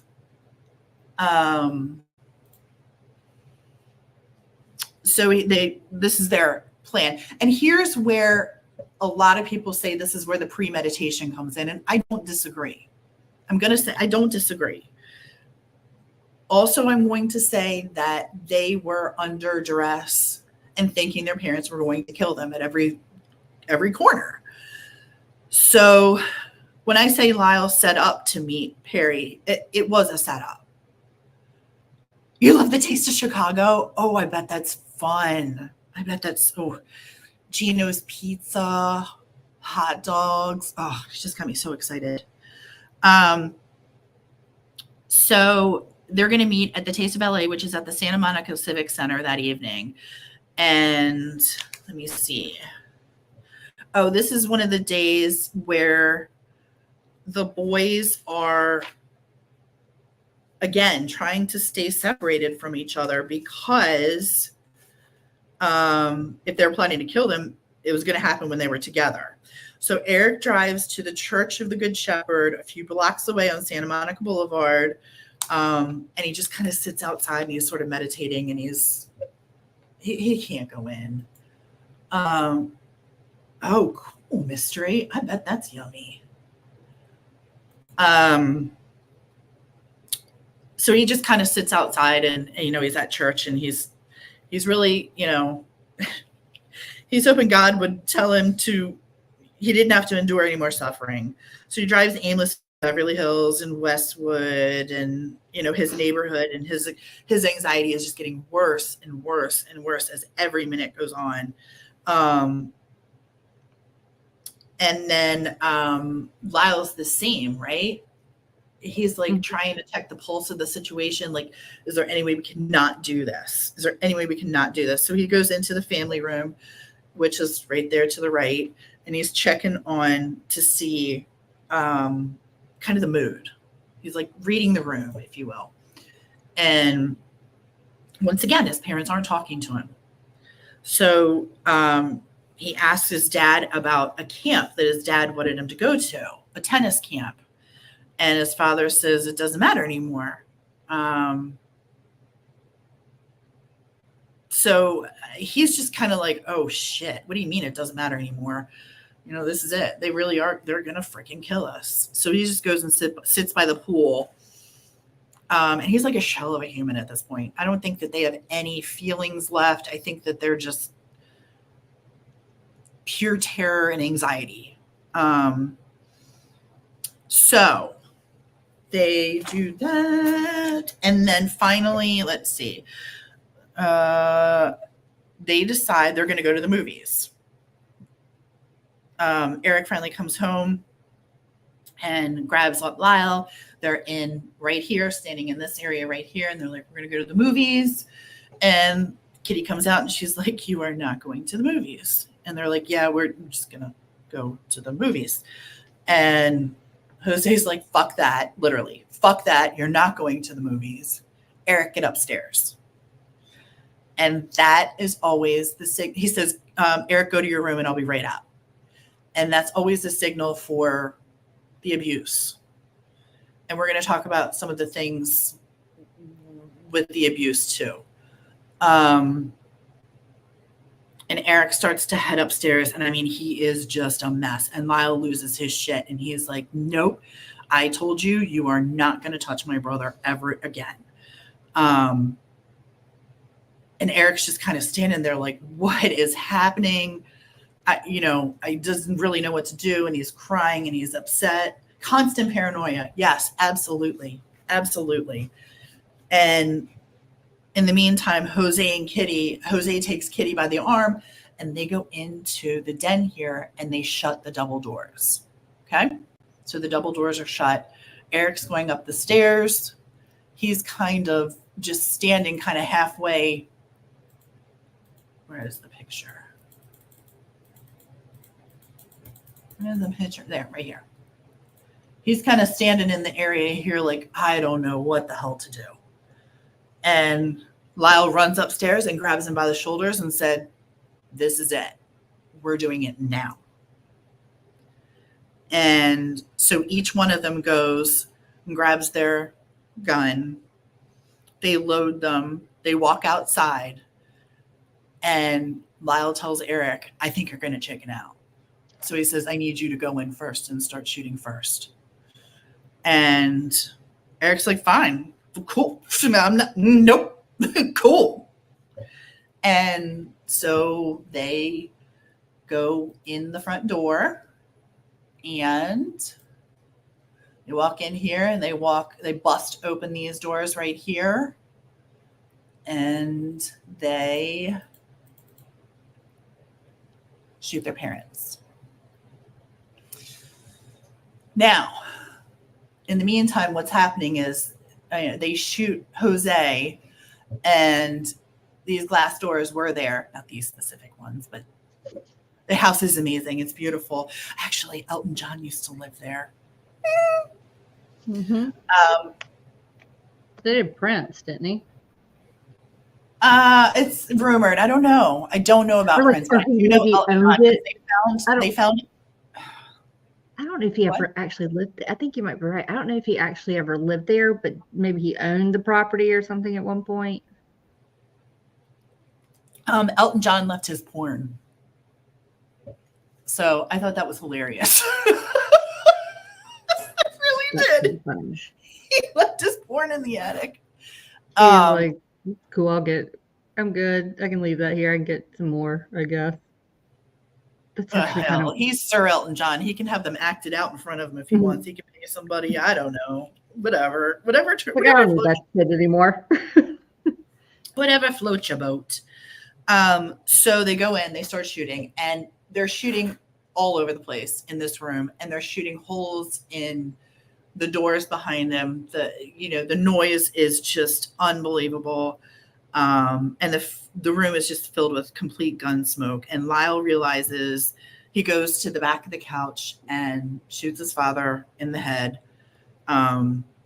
Obviously, point blank, he is dead. And then they realize that Kitty is crawling between the coffee table and the couch, and she's moaning and crying. And they realize she is not dead. So Eric's done. He goes back out to the foyer area and he's literally crying, laying on the floor going, oh my God, oh my God, oh my God. And Lyle's like, I'll take care of this. And he goes out. Now they both have ammo in their pockets, but for whatever reason, Lyle goes out to Eric's Ford Escort GT and grabs some more ammo, reloads, goes in and shoots Kitty in the face.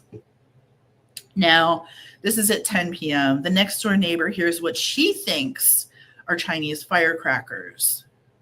The neighbor's up waiting for her daughter to come home from another neighbor's house, and she's watching TV with her son. And the son hears it and is like, no, that is gunshots. And she's like, don't be ridiculous. And he's like, no, I want you to call the police. And she's like, no, this is Beverly Hills. We don't have gunshots here. We have Chinese firecrackers. That's what she says. Meanwhile, the boys are in the house, in the foyer, on the floor crying. And they wait for like 15 to 20 minutes. And they're like, the police are going to be here, right? Yep. They're coming. You know they are. Somebody's called the police. Except in Beverly Hills, where 14 to 17 gunshots are called Chinese firecrackers. True story. I'm not making this shit up. So they get up and they're like, okay, well, Lyle's like, fuck it, let's go. Let's see what happens. Let's go to the movies. We were going to go to the movies. Let's go to the movies. So they're like thinking as they're driving, and the movie theater is like within 5 minutes. And I have all that mapped out for you guys for the next time. But they hop in the car, they go to the movies, and they're going to get movie tickets to see License to Kill, which started at, I think, 8:55. And they figured they needed to get a movie that had already started while the shotgun blasts were happening, because that placed them at the movies, right? So they were unable to obtain those tickets because you can't buy tickets for movies that have already started. So they argue for a couple minutes, and they wind up getting a showing to Batman, and they're like, screw it, maybe there won't be a time on it. Or if there is a time on it, you know, they were hoping that the tickets were going to be their thing. But when they got it, it was for a 10:55 showing. That didn't help. So Eric threw the tickets out right then and there. So they hop back in Eric's Ford Escort GT, and they start driving around, and they drive to, let me see, where does it say? They drive to Coldwater Canyon, and it's a very sharp, steep, curvy road that connects Beverly Hills to the San Fernando Valley. And they head along Mulholland Drive, and again, windy, and they drive for about a mile. They stop, and they take their guns and they throw them over the cliff, and they kind of fall about several hundred feet, and they land under a brush. They hop in the car, they turn around, and they go to meet Perry Berman. On the way, Eric realizes he has blood on his pants. Plus his pockets are full, and I'm sorry for laughing, but a Ford Escort GT, yeah. He has a pocket full of shotgun shells. And he's like, holy shit, okay, can't wait. You know, he's got blood all over him, and he's got shotgun shells. So he realizes he has tennis clothes in the back of his car, and they really quick whip into a gas station, change their clothes behind the gas station in Santa Monica, and they toss their bloody clothes and spent shells in a dumpster.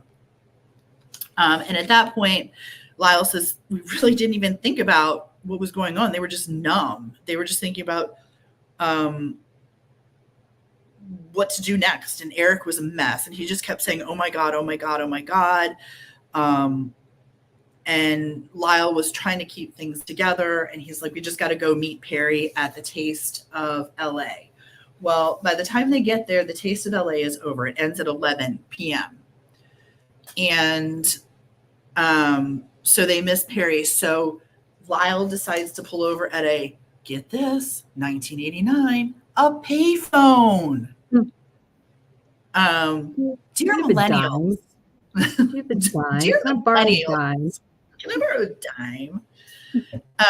That means something so different now. Do you have a dime? So he goes to the payphone and he uses his dad's calling card. No, they weren't thinking. Hell no. And he uses his dad's Sprint calling card, and he calls Perry Berman, and he says, hey, dude, where are you? You know, and leaves the message. See, that's what Chico, see? I said, that means something totally different now. I know, I didn't realize that. I didn't think about it like that, but yeah, that's what was making That's what I was thinking when you say a dime. But it's like back when my grandparents were like back when you were able to get this for a nickel or this for a dime, and now I'm like, oh God, I can't even do that now. I just weirded myself out thinking about. So Eric's in no shape. Like, he is just a hot mess. He's got slobber and boogers and crying, and Lyle's like, Jesus, you know, get it together. So Lyle calls Perry, and Perry doesn't answer. He leaves a message in the answer machine. This is at 11:07, and he waits a couple minutes, and then 11:15 he calls Perry back, and Perry finally gets up to answer because he was asleep. And he says, hey, man, let's meet. I'm looking for you. And Perry's like, yeah, we waited for you, but you never showed up. And he's like, I'm sorry, I'm here. We got lost. I thought it was at the other Civic Center. We got lost in LA. We got lost in Santa Monica. We got lost everywhere we went. And Perry's like, yeah, great. Okay, I'll catch up with you later. And Lyle's like, no. We got to meet. And Perry was like, he's so insistent. So he's like, all right, well, let's meet, I'll meet you. And Lyle's like, great, meet us at our parents' house. And he's like, nope, not doing that. I'll meet you at the Cheesecake Factory. And Lyle's like, well, shit. All right, that's fine. Before we go to the Cheesecake Factory, I need to stop by my parents' house and pick up Eric's fake ID. Now, the thing was, they were trying to have Perry come with them so Perry could dial 911 because it would optics, right? It would look better if Perry was the one calling versus Lyle. Also, Lyle was now hitting a point of panic and not feeling well, and just, he was getting as messy as Eric and losing his shit. So he really needed Perry to be the one to call. But Perry was like, nope, I'm going to the Cheesecake Factory, meet you there. And they're like, all right, fucking, I guess that's what we got to do. We got to do this. So they head back to their parents' house, and this part I know, so I'm just gonna we old. wait, then what happened? Now it's like I'm listening to a story. You keep going. Then what happened? I'm going to, but I'm doing it by memory now. That's what I said. So they get back in the car and they head back to their parents' house, and they get back to the gates open, and they head into the side door, and Eric immediately goes into this room here to see his parents. Just a mess, just obliterated, just a complete and total mess. And he freaks out and he runs upstairs to his room and he starts to call his tennis coach. He doesn't even know why he's calling his tennis coach. That's where he's going. And Lyle picks up the phone in the foyer and dials 911. And I will have that call for you next time where he says, someone shot my parents. And the woman, the 911 operator, is like, what? And she's like, he goes, someone shot my parents. Meanwhile, they finally get, they finally call the police. The police come within 5 minutes. Less than 5 minutes, the police are there, which is why earlier in the evening, they couldn't understand why the police never showed up. So the police show up in less than 5 minutes, and they order the boys out, and Eric is just on the grass in the fetal position, crying. He's a mess. And Lyle is no better. He's just sitting on the stairs, rocking back and forth. He's a mess. Someone shot my parents, and they start laying the groundwork. I'm going to leave it there for now. What did Chico say? Confession, I have never heard anyone use a payphone, but I'm... Damn it.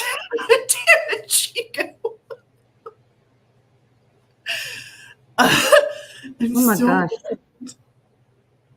The late 80s, baby. Okay. I love that. Pager was my first communication outside the wall-mounted phone in my home mystery. Hell yeah. Remember when you used to get like 2 lines at your house? Because then I had my own line. AOL and stuff came, like to get my own line when in middle school or something. But then when AOL and everything came about, we all got like the dial-up stuff, and it was like everyone then got the second line for the internet. It was computer. Because every time the phone rang, like AOL would cut off.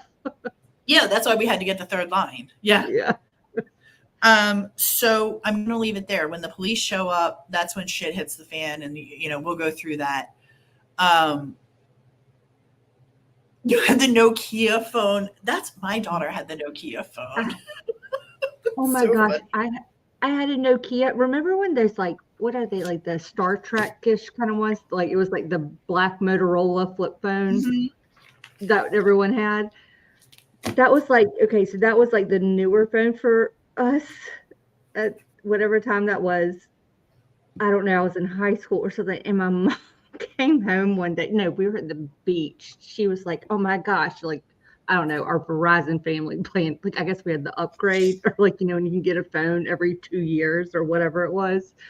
And my mom was like, I got us we got new phones or something. And y'all, she handed me the Nokia, like the old school, like I think I had the navy blue one with just like the greenish yellow screen when it lit up, like that one. And I just remember looking at my mom going, no, you got us really old new phones.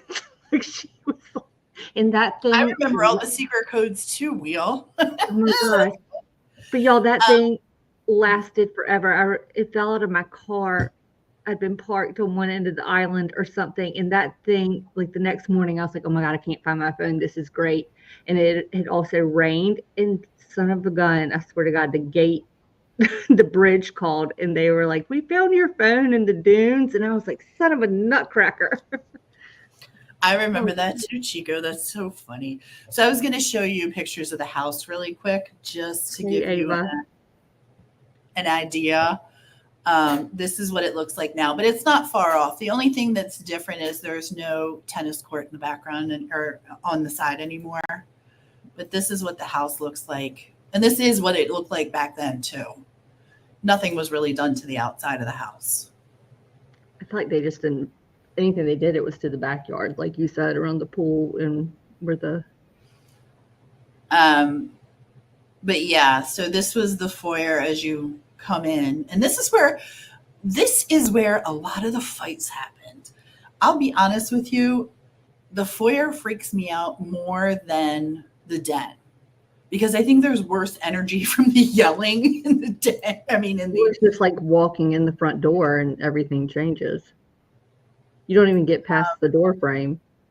Here's the living room, the fancy dancy living room that no one ever sits in anyway. Mm-hmm. We weren't even allowed to go. We had carpet in our living room when I was growing up. We weren't even allowed to walk in there with shoes on. We weren't even allowed to go in there. Like, yeah, we never used our. Oh, we're going to use the living room. We're going to use it for Christmas and holidays. Yeah. Nobody allowed in that mother trucker. Yeah. And then you couldn't go in there either. If we could, on that sofa and stuff in the living room, you couldn't. Well, especially when I was, 6 and younger, don't let her come running in here with her Sprite or what Gatorade. Lord only knows, whatever it was. Me too, Ava, all white. I swear to God, I just didn't understand it. This is the dining room. And this was the room that they passed in. They was murdered. Really? Yeah, really. There is a little bar in there. Okay, I thought there was. The half bathroom. This is the kitchen, which if I had to say, I'd say it's probably not far off. They have let's see if they had did they have, it doesn't. I was looking for the refrigerator, because does the refrigerator have the same paneling as yep, it does. It does? Yes, sure does. Right there. Yep, that's what we had too. Same paneling as the cabinets. So it just looked like a big ass cabinet.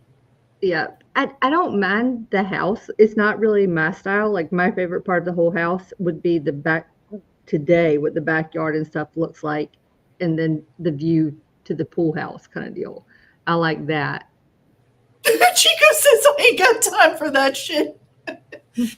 When the Menendezes lived in here, this was very sparsely decorated. It was like bed and bed only. There was nothing in the bedroom. They hadn't really even been there really all that long. A year. They'd been there a year. Remember Eric's girlfriend? I think it was Eric's, or she was dating Lau, one of them. She was on Dr. Oz. She has a ton of the letters and stuff from him that she still has from when he was in prison. But she talked about, she remembered going, she was asked about Jose or the parents, what was that like? And she said she never, they all agreed something was always kind of off, but she was like, it was really noticeable. I think one night they had Jose and Kitty were out or out of town or something, and the boys had people over, and someone spilled I think it was red wine. And she was like, the reaction of Lau and Eric, like the fear and panic that went into them, she was like, it was just off the scales. Where I thought that was so interesting, though. So especially if you're talking about white rooms, with the white furniture. Reading the chat, who's been taking care of the home? It's been sold several times over. It's been sold several times over. And, that money has been used for, well, their fortune was $14 million, which the boys didn't get. They used what they could while they were out of jail or out of prison.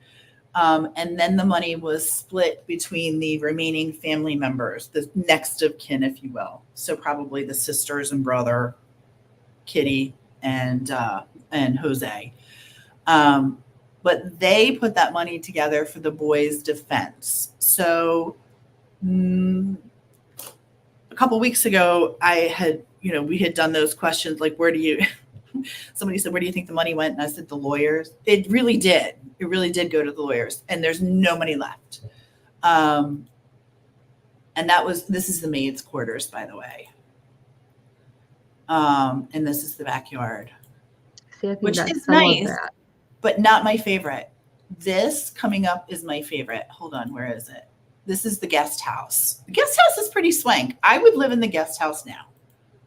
Like, I think it's adorable. Mm-hmm. I don't need a big house.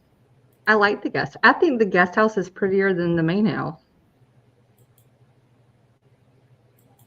Nice bocce ball. You could play some bocce there.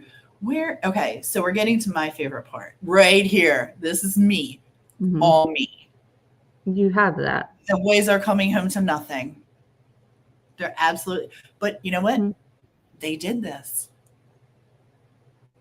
Thistle! Oh, wow. Now, I am so happy to see you, Thistle. Thank you for coming in. I really appreciate that. We're doing Menendez, Thistle.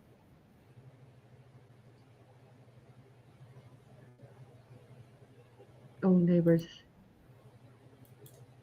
So there's the house from an aerial view. That's I should say that's the backyard from the aerial view. And the neighbors, really nice. I really do think the neighbors, that were just as close then. I mean, I know the properties are bigger or whatnot, but it's not like it was like a mile down the road. But imagine shotgun, Thistle, no apologies. Mm-hmm. This is why we're doing Menendez. No apologies.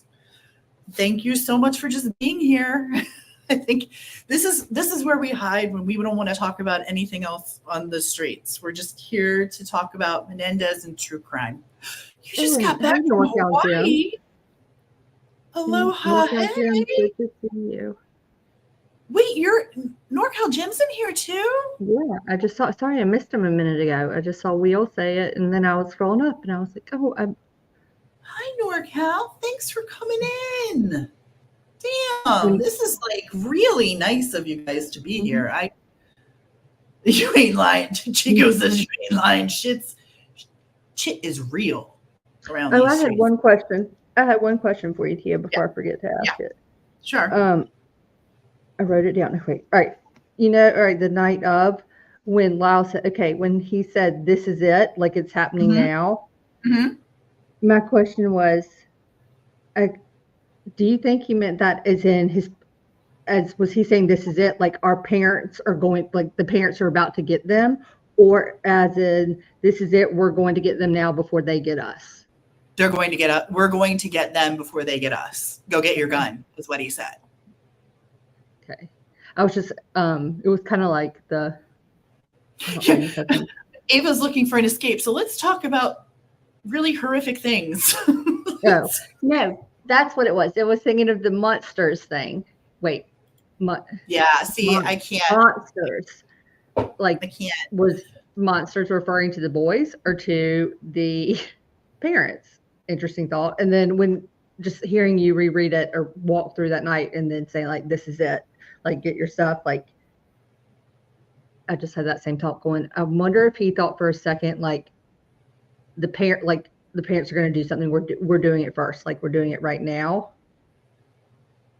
I don't know. Yeah, like this is it. We're doing it right now. Go grab your gun. We're going to kill him.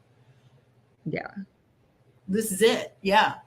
Hi, Tiff. Welcome in. It's so nice to see you. I'm glad you're here. I think we mentioned her earlier because we were saying she and Woofy and Risk and some people had helped us to remember to look at it from every side. Or I think I did. I mean, I think it's going to be an interesting 30 days. I definitely think it's going to be an interesting 30 days. And I'm really glad that we looked at this a year and a half ago. And the only thing I wish is that we could find our notes from a year and a half ago, because we did some hellacious, awesome, kick-ass notes, because every once in a while something hits me and I'm like, I remember this. I know this, but I can't find those notes. Do you have the clip of Garagos, his comment after the press conference? I do. Wait a minute. Premeditated. If they waited a day or so. Yeah, I agree. What's Chico saying? Mystery Sam, I think they paid their debt to society, but that's my opinion. I know other people feel differently. Chico, I think you and I are probably on the same wavelength. Like, there's no excuse for what they did. None. Mm-mm. And I don't ever want to try and make excuses for their bad behavior on that. I really don't.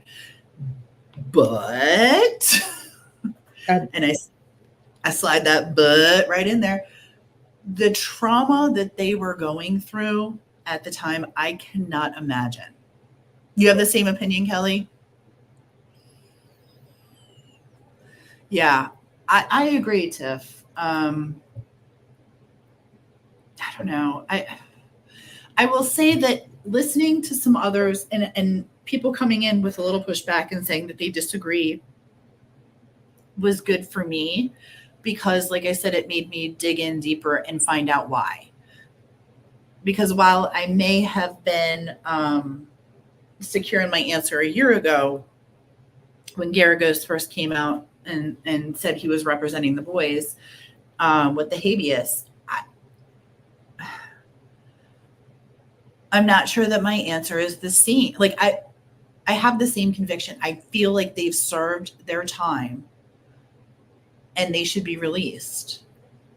But also I look at their lives now and I say, what does that look like? What does that look like for them? That's going to be as traumatic as being in jail in some formats. It looks like it's going to have scenery.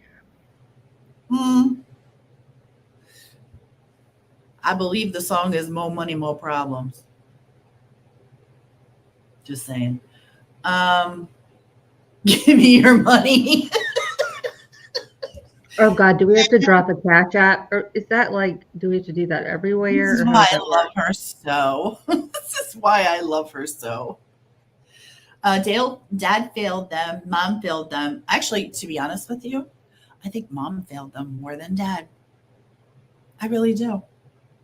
I have issues. And I said that before. I have such issue with Kitty, and I hold such resentment towards her, because you had these boys. These were beautiful children. And to think that she knew and allowed it just pisses me off. Mm-hmm. Yes, it was. Yes, it was. Yes, Garagos, sorry. Let me do a share. Share screen. Winder. More Garagos. There he is.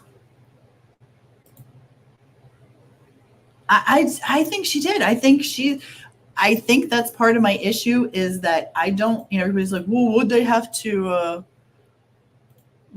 kill Kitty for it? I think she's just as responsible as Jose. I really do. I mean, granted, I've never I guess we've My never, opinion. I don't think I've ever heard Kitty's voice, come to think of it. I don't even think I've ever heard it on a recording or anything like that. But I can tell you the way that her sister Joan has handled herself as an aunt. What a I have great 10 times more respect for that and for how she owns maybe the failings of her own sister as a mom. Like, I give so much credit there over Kitty. But again, I That's haven't. Diane to the left, right? That's Diane to the left, and Joan. Mm-hmm. I don't know who. I don't know who the girls are. All right, sorry, I'm going to play this, but I'm not going to play the whole thing. I just wanted to hear a little bit. I haven't heard anything since we got off our live. I haven't either, but it's also running late, so I feel like I so feel like we have taken up all day. I don't know why. Oh my gosh, Thistle! I think you need to ask Chico that. What's that? Look at Thistle's question. I was starting off with Chico. Thistle, you missed my rant earlier about that. Oh, thanks, butterfly kisses. Yeah, Chico and I had that that little rage just before. Yes, Gypsy Rose pisses me off. It does really, in a way, but hopefully they handle it with more grace than no, you don't have to go back. Hopefully these gentlemen, I say gentlemen because I'm using that term loosely right now. I really am, but I hope these men handle it with more grace than Gypsy Rose did. Mm-hmm. Oh, hey, before I do this, though, let's check something else out really quick. I found this little gem today. Let me show you this. I thought this was pretty interesting. Window. So here's the first little gem. This is Lyle, and this is Eric. And this is pretty much what they look like when they went to jail. This'll fuck no. This is why my heart goes out to Chico. So this is what they look like when they went to jail. Baby faces, right? This is their most recent mugshot. I swear, Eric looks good with some gray. Eric's a handsome fellow. Mm-hmm. Eric's a handsome fellow. And you know what? To be honest with you, Lyle looks pretty damn good. Yeah, I was about to say. He hasn't changed at all, though. Like, his pictures like this of him in jail, right? I mean, like this, not in a bad way, like you're saying. Like, he looks the same. Mm-hmm. Yeah. That's so wild. I mean, I think this is the face of true acceptance of your circumstance and your surroundings. I think that's basically what it is. Like, yeah. Mm-hmm. I think that you do see pain. You're absolutely right. You do see the pain. We'll go back and look at the other one again. Hold on. Maybe. We agree about how they've conducted and grown and accepted and I guess repented while they've been behind bars. It's been pretty impressive in what they've accomplished. Agreed. And what they've accomplished, not just for the prison that they're in, but what they've accomplished nationwide, because some of their programs have gone national that they've developed. And I think that's pretty freaking cool. So I do agree that they've paid their debt to society. Oops. Want to see my pictures? There they are. I was just looking at. Thank gracious I got rid of the one that Wolfie was talking about. Good gravy. I couldn't even wait, where did Derek Ghost go? I'm putting him back on. No. Give me 1 second. I had to go look for that picture. I wanted to show that one because I thought that was interesting to see the most recent. But I'll just play this for a minute or two so everyone can kind of get acquainted with Mr. Garagos and what he had to say. This was after the announcement today. Oh, I can't hear it. Do we not have sound? Of course we don't. All right. Well, that just about sums it up for me. I'm not screwing with this anymore. And I'm done. So Thank you for trying. No, I was with you. I was like, oops. I wish after all of the scropes we had earlier, no. We'll just ask for that. I'll make it easier for you. You can just go watch that at your convenience. We had such problems earlier. It was not even funny. So it's like, I meant to Google that before we got on to ask why StreamYard was like trouble sharing audio on StreamYard. Yes. Oh, did you see that with the paint and stuff? With the paintings that the murals. I couldn't think of the word. Mural is the word I was looking for. What baby are we talking about? Gypsies? Yeah, they're concerned about the baby, not so much Gypsy, because I don't think anyone's a big fan, but they do have a heart for the child or genuine concern for the baby. Well, because they didn't ask to come into the world. Bless that child. I mean, of course.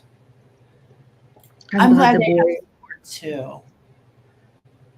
I just I have to admit, y'all, now I am a little bit eager to see like updates when it comes to, you know, the filing being, or the DA's filing being, you know, officially active, and waiting to hear when the court date will be. Yeah, I'm anxious. I'm very anxious. Oh gosh, me too. They were beautiful. Well, and Eric's artwork, this is the other thing. I need to find, I bet, you know what, LFT, it just hit me. I think I do have a Menendez junk file, the junk drive. I think I do have one now. It just hit me when she said that. I have Eric's paintings. I have Eric's paintings too. I know I do. I think you do, because I think after that too, there's another case. I can't remember which one we were working on, but someone was kind enough to show you some of the personal art that they had done. Yes. And I thought something about the timing, because it was like, oh, more like the pictures. Like, let me see. He's done some incredible. Oh, here's some right here. The boys did, or they did get their degrees, or definitely yes. Eric. They both did. Okay. Yeah, no. They both did. Any insight as to what their future might look like? I came in late. Oh no, you're fine. No, like that's what we were talking about in terms of their future. If it's outside, you know, no longer behind bars, like, oops. I think our hope was that, and our guess is eventually I bet they'll do like continue their civic work that they've done, and be like, you know, motivational speakers, you know. Chico, you will always get a warm welcome here. Consider this your home away from home. We love that you come in. I really do. I'm very honored. Chico's link. Will someone please drop Chico's link too? Yeah, if you guys haven't subscribed to Chico, please go check out her channel. It's very cool over there. Mm-hmm. Be respectful, be nice, because she doesn't mince words either. She's my kind of girl. Yeah, I need to find those. I had a lot of Eric's artwork, which is really, really amazing.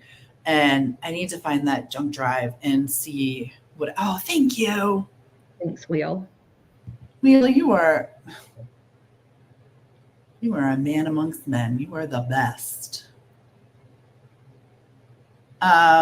Anybody have any questions or comments or anything you'd like to share with the rest of the class? There it is. I was looking for this. I'm thinking really hard because I thought there was one. Oh, don't think that hard, because then I have to think hard. You come up with really good questions. So don't think that hard.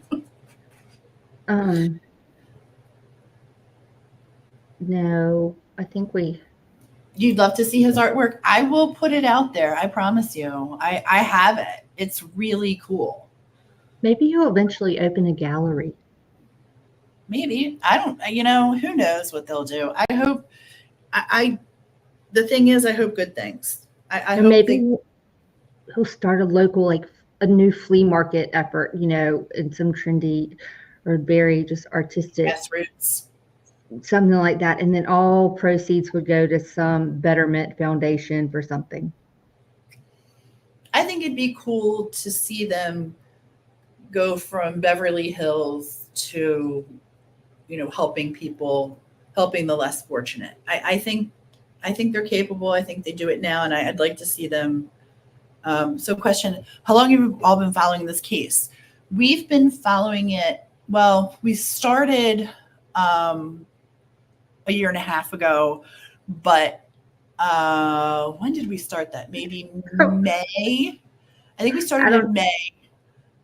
I can tell you what happened. It may have even been April.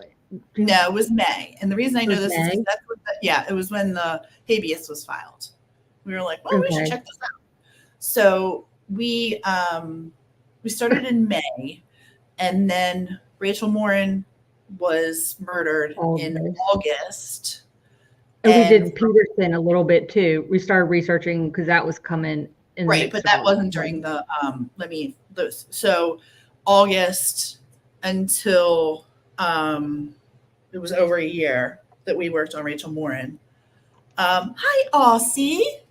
Hello, love. Welcome in. Get some rest, Thistle, and we'll catch up soon. It was so great to see you. It was so great to see you, Thistle. Thank you very much for coming in. So we took a break for most of the time. So in all honesty, we've probably worked on this case 3 months, maybe.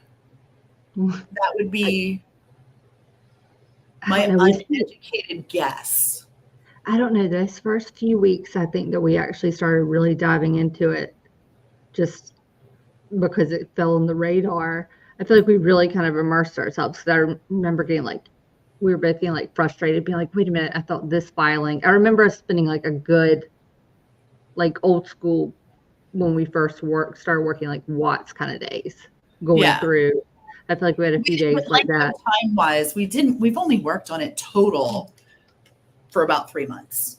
But I was about to be like, since I was almost 6. No. Like, how long have you been following this case? Well, technically, no. I would have to say actually. I don't know. And I would say off and on 3 months. But what happens with me is like I get pretty, if you can get me emotionally involved, I'm 100% in. I sounded more English than Aussie. I don't do my Aussie accent. I would never do in front of you. I do a great Aussie accent, but I would never do it in front of you. No, there's too many Australians in here. Are you kidding me? Oh, no. As soon as Kez does a Southern accent, that's when I'll do my Aussie. Kez, do it real quick. Do it. Type it in chat. What's your Southern accent? Type it in chat. Do it. What's your Southern accent? Oh God. Anyway, you're embarrassing me. The reason I asked is because you all did a lot of homework, and I have a lot of items related to them. Really? Oh. Thanks. Oh. Thanks, Chico. So we should all be collabing and doing some crazy like Menendez madness of just talking everything one day. Well, also, Chico, here's the deal. I will tell you that I share all my work. So if there's anything that we have or you'd like to see or use, you got it. No questions asked. It's yours. So if there's stuff, that you don't have, or, you want the outline, you want to check out the outline to see if you have things you can add to your information or whatever, I'd be happy to give whatever we have over to you. That's one thing about the true crime community that I really used to love is Well played right there. Touche. Huh? I said, well played. Touche right there. What I used to love about this community. I know that's what I meant. Like, I was like, that's actually like, yeah, for real, what we used to love about this community. Okay, awesome. I love that, Chico. Please just, our emails in our about section, please ask if we can provide any help with anything, or you just want to see our notes to compare notes. I'm down. I'm always down. I don't have any problem. I'm not going there either. But what used to happen in the olden days is like when we worked on Watts, we shared it. I didn't give a shit. We shared whatever. Murdoch, we shared, but I put an Easter egg in every one of our spreadsheets. I'm not going to lie. Because there was somebody that was taking work and not giving credit, and that shit really pissed me off. So I put a little Easter egg in each one of our spreadsheets for Murdoch. She did all the work. I just hid the Easter egg. And then that way, if someone decided to share our work, which had happened in the past, not by that person, but it did happen, and try to pull it off as their own, I would know right away. Oh my gosh.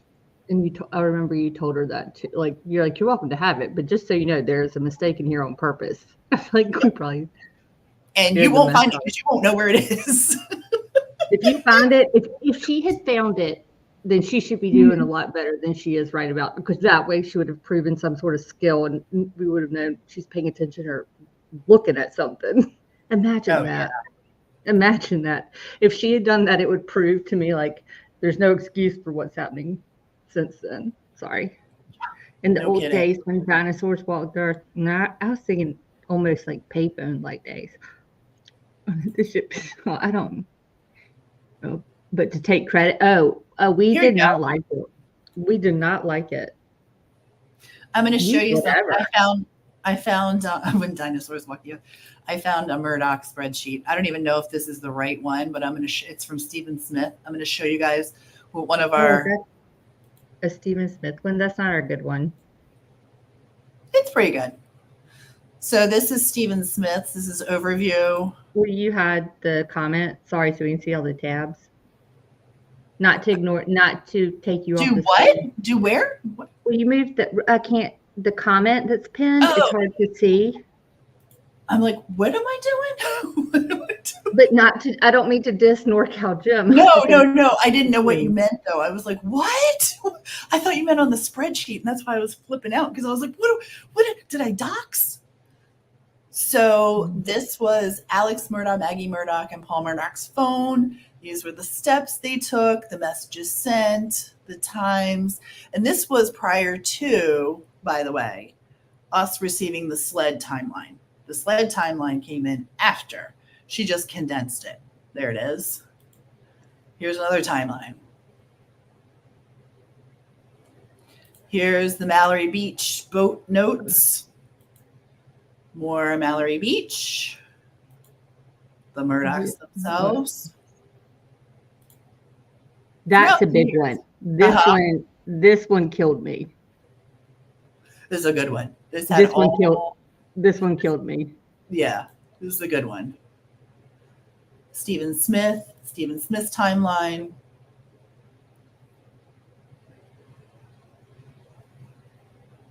Thank you, Shift. We take great pride in them. What did she say? It's a sexy spreadsheet.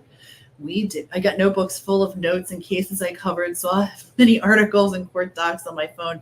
That's us, man. We got all kinds of notebooks and all the things.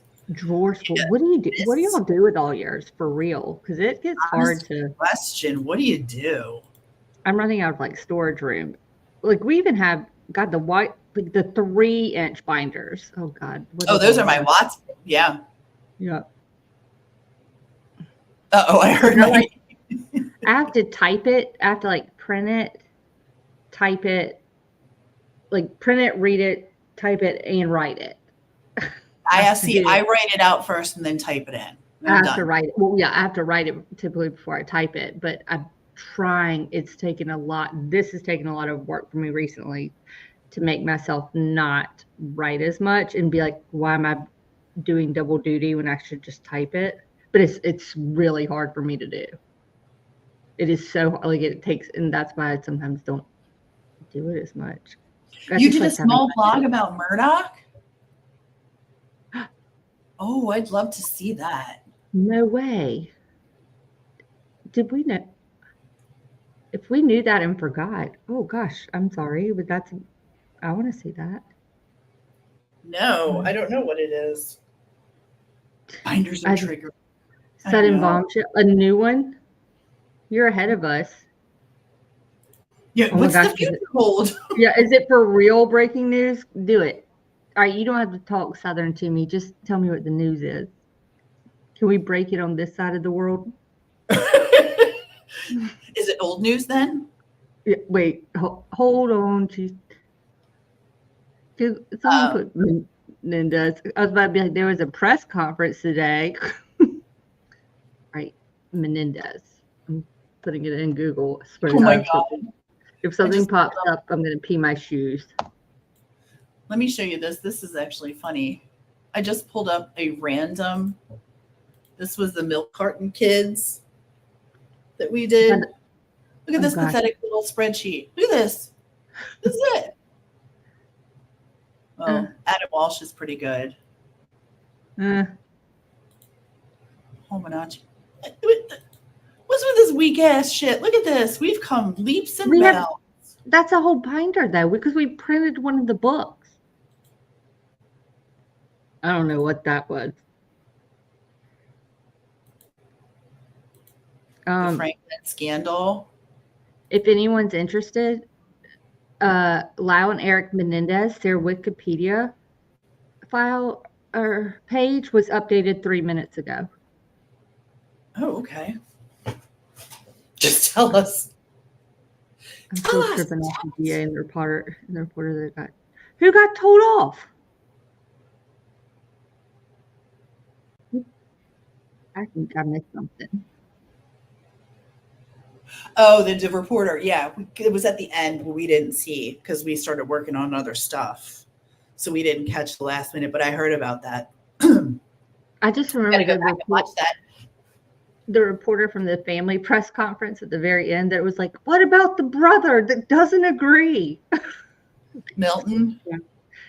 When, that report, does anyone remember that at the end of the press conference when he was taking questions while they were like walking across, while the family walked across the street, and he was like, hey, I got time for like one more. And this one woman, and she must have been very close to a mic while holding her own recorder up, I suppose, was like, what about the brother that doesn't agree? And then finally, like, she asked it like 3 times, and then she's either talking to herself or to, I guess, a colleague or another reporter next to her, because she was like, is he just going to ignore it? I guess he won't answer that. Like, she was a little sassy. It's like when, so cool. I just gave you a wrench. If you want to drop the link, I would love to check it out and share it. Is it okay to share it? Do you mind? I always have to ask because some people are like, nah, I prefer you didn't. I prefer. Oh, awesome. Thank you. Thank you so much. Be sure to check that out. Okay, cool. It's okay to share it. Awesome. We're going to share it out then, you guys. Check out Mystery's blog spot on Murdoch. LFT still checks Murdoch on the daily. We all have our case. We all have that one baby. And I think Murdoch was just the one for her. She's the one who talked me into doing it. I had I did a lot of that spreadsheet before I even told Tia about it. Mm-hmm. That's true. Like that was a true story. So I was like, I'm telling you though, you're going to love this. She kept telling me, you're going to love this. And I was like, I can't get into it. I cannot do it. No. And I'll be damned if she wasn't right. She was sometimes if you poke someone just enough, sometimes it works out in your favor. Sometimes you'll get backhanded because you've just been poking at them. But if you do it, That took some convincing. I love checking out other people's work. So, that's why you see me all over the streets. I go everywhere. I don't, I like to be supportive of others. So I appreciate you wanting to share it with us. I really do. So what's our next Menendez topic? I think probably, yeah, I know what it is. Sorry. I think we'll probably go through and do Sunday, and then work into the court case. What do you think? I don't know. I mean, that's just my idea, but you tell me now. I think we need to work on. I just put my note away, but I remember you told me something last night, but I was just thinking again, like next we dive into like the investigation kind of stuff, the day, like. Yeah. On, right? Okay. Because I don't think anyone's ever really discussed that. So the investigation portion? Like, yeah, the investigation portion. Lack thereof, whatever you want to. And then if, by the way, if no one wants to talk Murdoch and there's any breaking news, I'm just going to see if I can post on Mystery's blog. And then direct y'all to there. Everyone's like, I don't know if I can do Murdoch again. I was like, fine, I get it. I'm going to be posting on a blog. You'd be down to hear that? That's awesome. That's awesome. Yeah. You did a video? Awesome. Okay. That might be a good idea. But that means you and I have some literally legit, like sitting down together and reading or listening of some stuff to do. Kat says she doesn't know if she can do Murdoch anymore. Yeah, that's when I said, fine, don't worry about it. I'm going to put it on a blog. Thank you. Thank you for sharing with us. I'm really grateful. I really, really am. Like I said, I love to check out. I think I learn from so many other creators and what they do. Chica, you should come back when we go. We also need to do another Oziel Abramson, like. I found a wig. Yeah. I thought you were going to be like, I found another clip. Okay, we found a wig. No, I found a wig. I found a wig. That's what he is going to be for Halloween. I am Leslie Abramson. I swear to God, she's like her spirit animal cousin. And but I made her one day. I was like, I'll go, do you have a banana clip? And she was like, shut up. And I was like, if you perm your hair and put your hair. I found a wig. I got Eric's glasses. I just need to buy a pack of smokes and put a suit on. And I mean, I got the wig. No, you don't need a suit already. Just grab your Ralph Lauren cable knit pullover, the sweater. Mm-hmm. Don't pop your collar and just wear the white polo underneath it. That's for Eric, but for Leslie, I got the wig. Oh. Yes, I did. It was amazing, and I loved it. It was so cool. She does this witch. Oh, let me show you guys really quick before we go.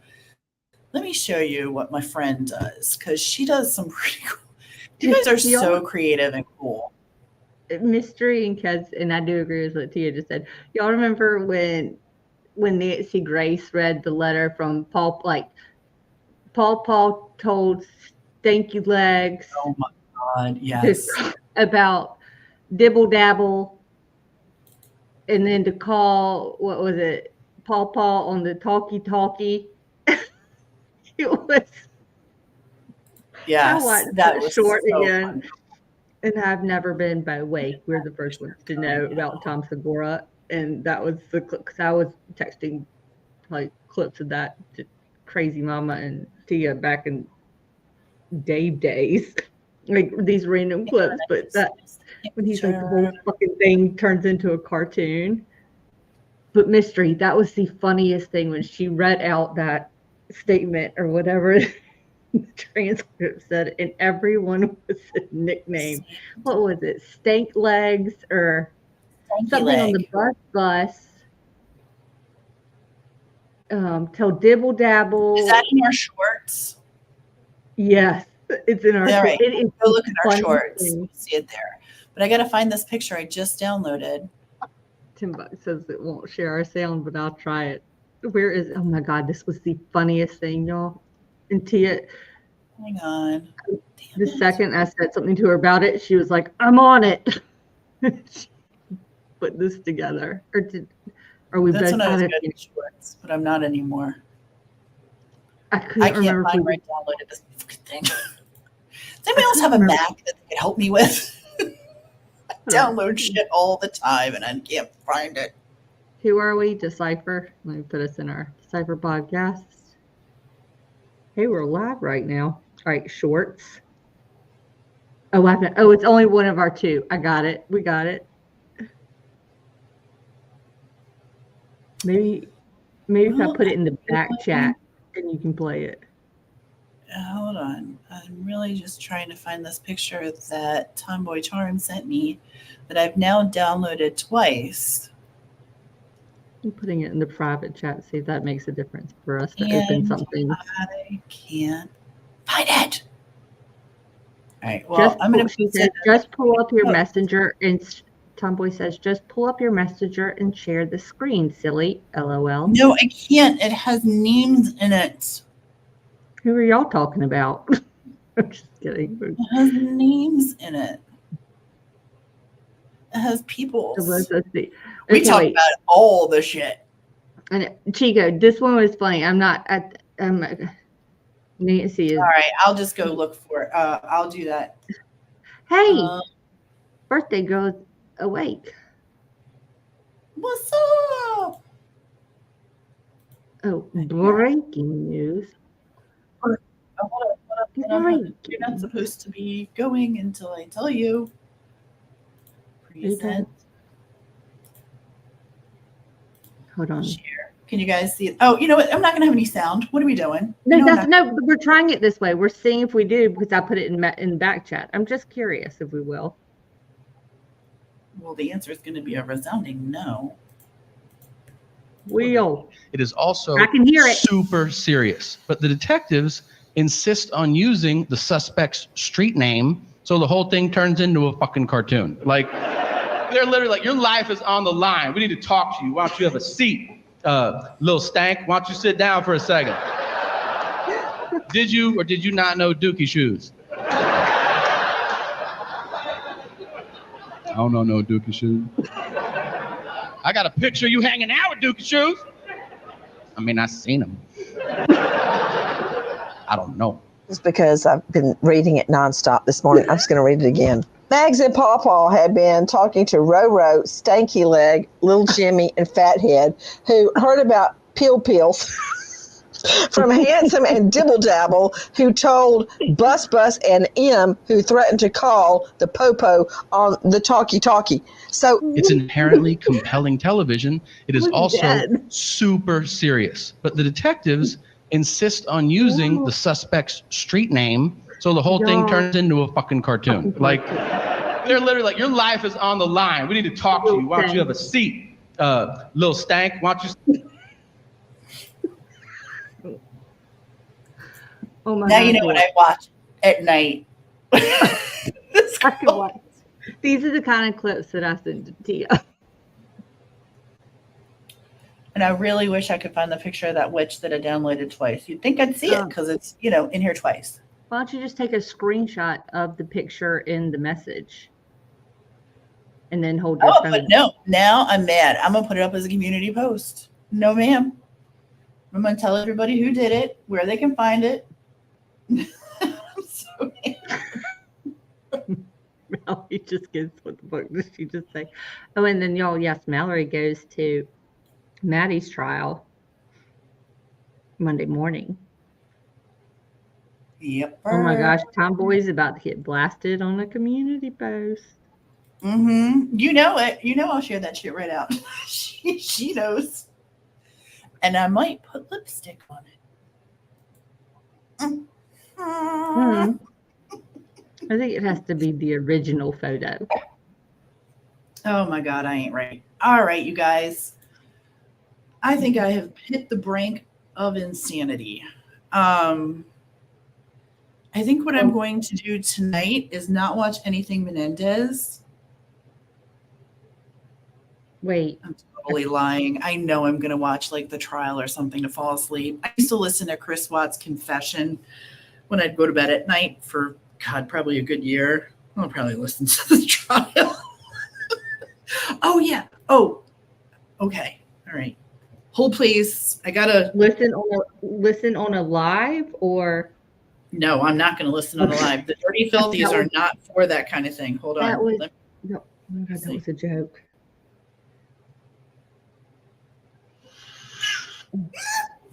Yes, I can play this. This is. Okay. It's Doodle. It's Doodle. Doodle says hi. Actually, it does sound like hi. Yeah. It does, doesn't it? When she talks to her, Doodle says hi to me. I love that. Or does that. it say mine or mine?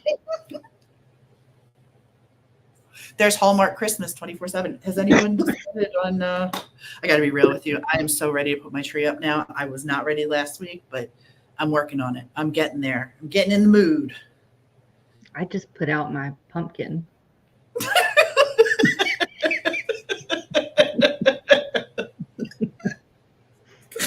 Right on time. No, thank God I saw the one on your little table last night. And I was like, wait, I have that in white. I gotta get that. Yeah. Oh, the one behind me? Yeah, like our ones that just stand up. That one? No, the one on the little, those that we have. Okay, the other day I thought I saw a pumpkin. Yesterday, well. There's a pumpkin right here, but Charlie's covering it. Okay, here's the, all right, fine, screw it. Here you go. Here's the one. I have these little pumpkins that I got from Target. Wait, I have that. Oh, wait, I have those too. Hold on. I got the one behind me that lights up. And then, well, I got out some pumpkins, but that's the one. Oh, it's the same one I have right here. It's very similar. Right? Like that's, so I got this out last night. Yeah. Yours is grateful and I'm blessed. I got that out last night. And then, and I remember I did the trees on the light the other night. So don't tell me I'm not festive.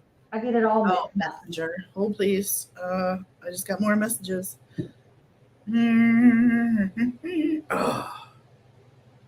my God. There we go.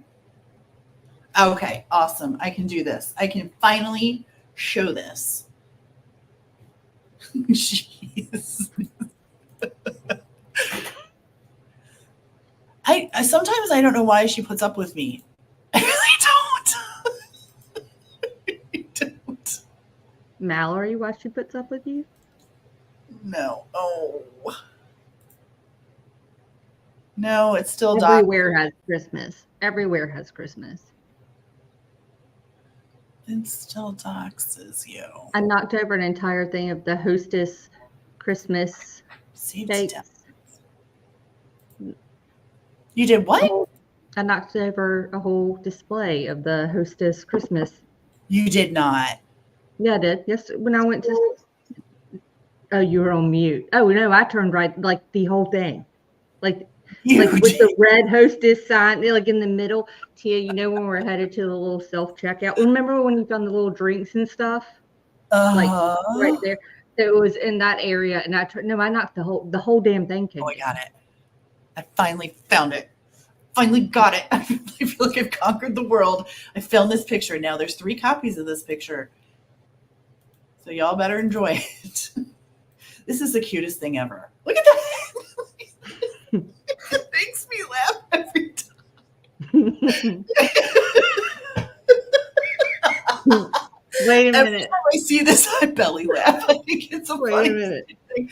I need a Santa to do the same thing. Oh my God, they have those. Wait, but oh my God, I gotta send you something. I think I got a good one for you and Tomboy in the chat. Shut up. I cannot believe that you just Bad aim, yo.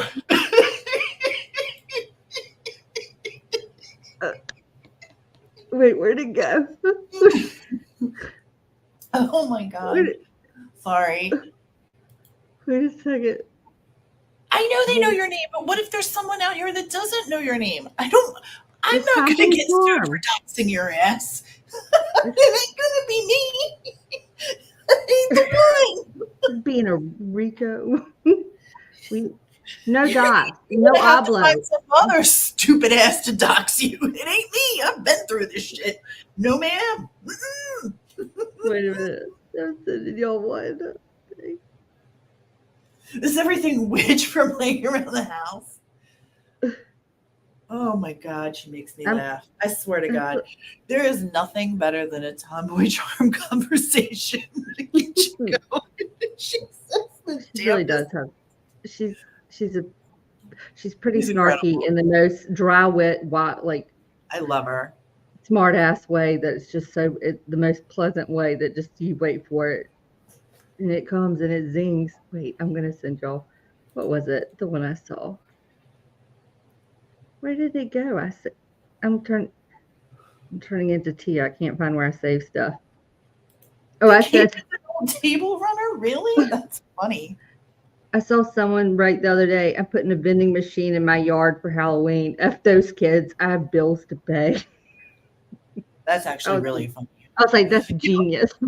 Actually, my husband sent, I'm going to show you, when we were live earlier, my husband sent me a text. It was a gospel. I'm going to have to show it to you because it was so damn funny. And I couldn't say anything on the live, but this is so my husband. I just read something else. It's going to be funny. All right, your turn. Go. I can't wait to see this. Okay. So this is what my husband sends me. It says, my wife and I are going to quit our jobs and travel till we run out of money. I estimate we'll be home around 9 p.m. Okay. And I think he's insulting me because I think he says that I spend too much money. No. Ask him, what did he tell you about the keychains or the shells or everything we're making? And he's like, how much is it costing me? Like, he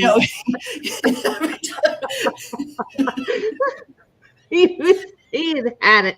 He's like, the two of you go out every day. Someone's at $1 or craft store. I know. I am always buying stuff to make. And he's like, I said, I'm making keychains. And he's like, with the seashells? And I said, yeah. And he goes, how much is this going to cost me? He's like, how much are these keychains going to cost me? How much are they going to cost me? So yesterday I was out. I wouldn't even make it to the driveway. Yesterday I was out and I was in a certain part. It was in a really nice part of town. And I said, I'm going to run to Target and then I'm going to go pick up our daughter. And he was going to go pick up our daughter. So I said, I'll just take care of it for you. Don't worry about it. You head home and deal with the dogs. And he said, how much is it going to cost me? And I said, oh, just $30 at Target. That's not that bad. Like, how about 0? And I was like, well, now it just went up to 50. And he was like, you do not know how to negotiate, do you? And I said, no, I do. I said, you're just really bad at it. Really bad at it. Wait a minute. As I was looking for that funny thing about the decorations, I stumbled upon the vending machine thing, which I thought was great. But is this funny or is this just me? Dick pics are the human equivalent of a cat giving you a dead bird as a, in quote, gift. My God. It's the equivalent of a cat giving you a dead bird as a quote. Oh my gosh, that one's good. Mm-hmm. Tomboy charm. Oh my gosh. Hold on. I got another one. I gotta look up Kelly. I got one for you. I'm sending it to your message. It's a pumpkin. Where's Kelly? I don't have yours. You didn't send me. Hold on. That's so hard not to. More pumpkins.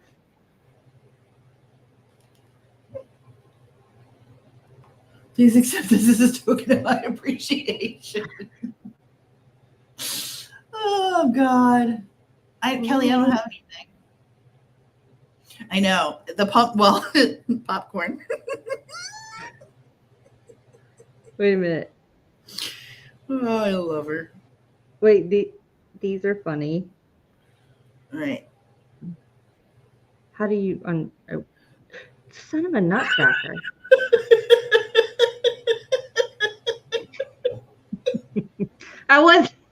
Oh my God, I didn't even think about you being in the chat. Literally, I just read it and I started laughing out loud, and I was like, screw it, I'm going to read it. This is funny. Oh God. Hold on, I'm trying to zoom in. I found it. No, wait. Yes, I did. By the way, the caption for this was my award-winning pumpkin for my wife's class at school. Wait a second. Oh, I got something. Oh. Hold on.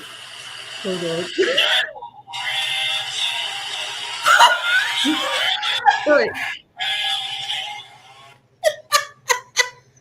I'm done. Wait a minute. Hold on. It sings and dances. Whoops. Where am I going? Hold on. Where are my reels?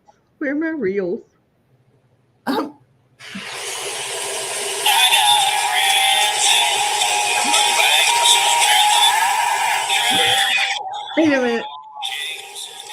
Wait a minute. I need to. That's actually really stupid and funny. Who keeps it? Tomboy, is that you turning it on and off? Tomboy, did you get it? Did you purchase one, or did you just play at the display aisle for a couple minutes? A wild Dino enters the room. I hope you have help, Dino. I hope you have help. I'm not sure you should be. Oh, that's a Home Depot. That's great. Here's something for you. Hey. Oh my God. Hey, I got issues. I gotta stop. All right. Wait. Show me something, because then I gotta go to bed. I'm tired. Okay. Hey, will you tell me if you think this is funny? Yeah, if you show it. Okay. Hold on.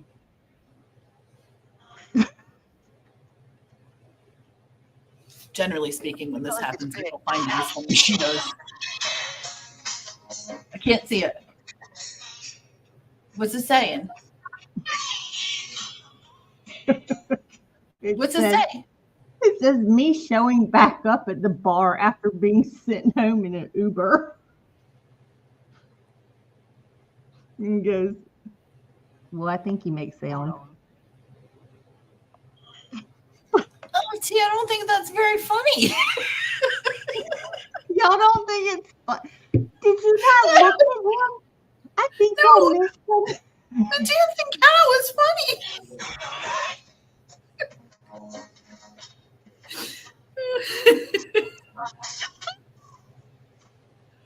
Ooh, are you making a new tumbler? Ooh, that's fancy. Okay, you don't think that was funny? No. I remember singing Fish. Oh my God. I remember we got my father-in-law that one year. Take me to the river. I remember that. That was from The Sopranos. Oh my God. Look at Tomboy Charm is making. She does these incredible. Look at that. Doesn't she do great work? The singing shark, yep. Isn't that cool? I love that. Yours is so good. Wait. I saw the saying. Wait. All right. You have a Dino simp? You're so lucky. When someone comes along in your chapter of life and brings you a newfound friendship and energy. Oh, Lord, have mercy. That's not a fake shift, Dino. Ooh, that's your personal one? You finally made one for yourself, huh? Smart. LFT is running her own show. I've gone down the rabbit hole. I can't talk to This you is all what anymore. happens. And then I get like 50 of these at night. I'm trying to sleep and my phone's going beep, beep, beep, beep, beep, beep, beep, beep. It sounds like an SOS. But sometimes I do like really good ones. Like I create a story out of them and I clip parts of them. And it does hurt my, like I get really sad because she'll say, okay, I'm ready. And I'll go, okay. And then she'll be like, haha. And then I'm still typing the next one. And then I never hear anything else. Because I fall asleep. It's a long story.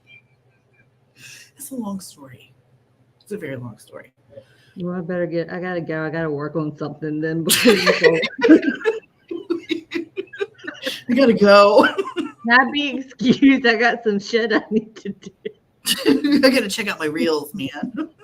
I gotta look through this stuff I've saved. Now I know that one of them won't be funny. I won't use the guy after being that one's a fail. That was a fail. So, yo, it was like watching an episode of Modern Family. What's his name is? He looked like that, and he just came rolling back in, just dancing his way again. But I thought it was really funny that after being sent home, returning to the bar after being sent home in an Uber, he fell. All right, you guys. Back. Well, I really appreciate everyone coming in and supporting us tonight and just hanging out with us. And I really do. And she's still giggling to herself over there. Yeah, right. Not even in the slightest. I'm a little heartbroken over some of the stuff I send or share is not funny. She needs a Nana nap. Oh, thanks, Tiff. Well, come and hang out with us anytime. You'll never find a crowd. You're such a jackass. You'll never find a crowd. Write that down right now. 12:41 a.m. Write that down. I swear to God, I don't hear a pencil. I know you have one near you, and I know you write in pencil. Write that shit down. Write it down. I don't hear like Micah or lead writing on a piece of paper. Find a crowd.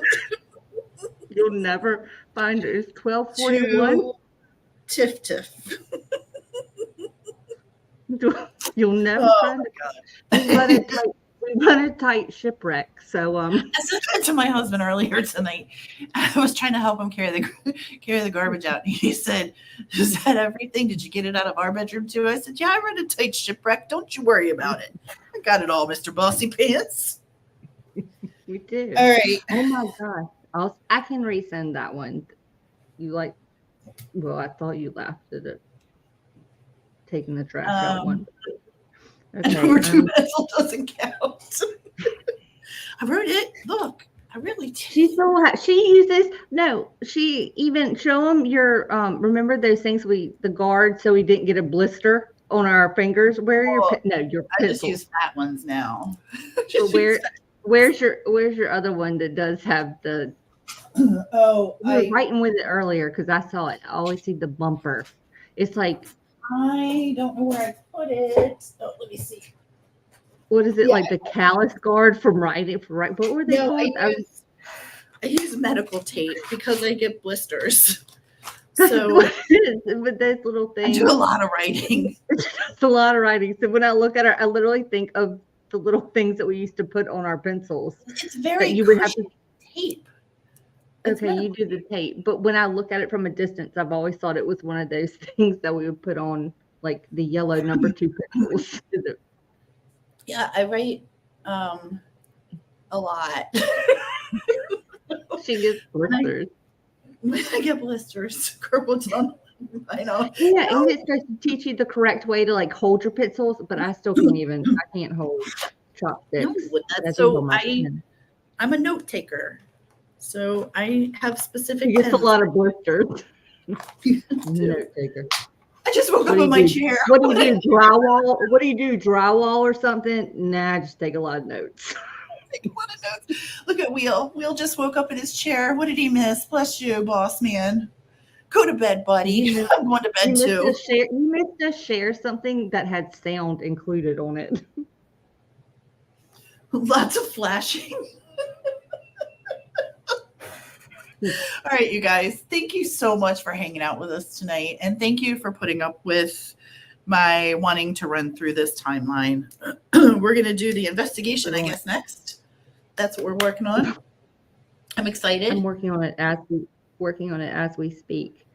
No, thank you so much, Sex. You had that in so much detail and was really helpful to kind of paint the picture. Now, hopefully, Very I can helpful. get it to you and you can put it in the spreadsheet.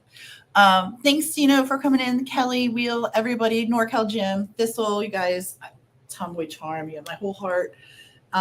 Tiffany, you guys, I really appreciate it. Honest to God, I'm so glad you came in. You made my night. Yeah, I really am. It is 12:44 a.m.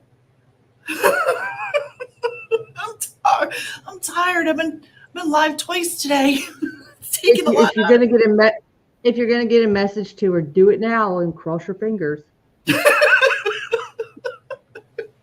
I'm sending one as we speak. You guys have a great night. We will catch up with you tomorrow. I think we're going to try and look at doing just a brief live tomorrow. But I hope you guys have a great night. Thanks for being with us. And you guys are totally the best. There's my message. Take care, everyone. Be safe. Bye, y'all.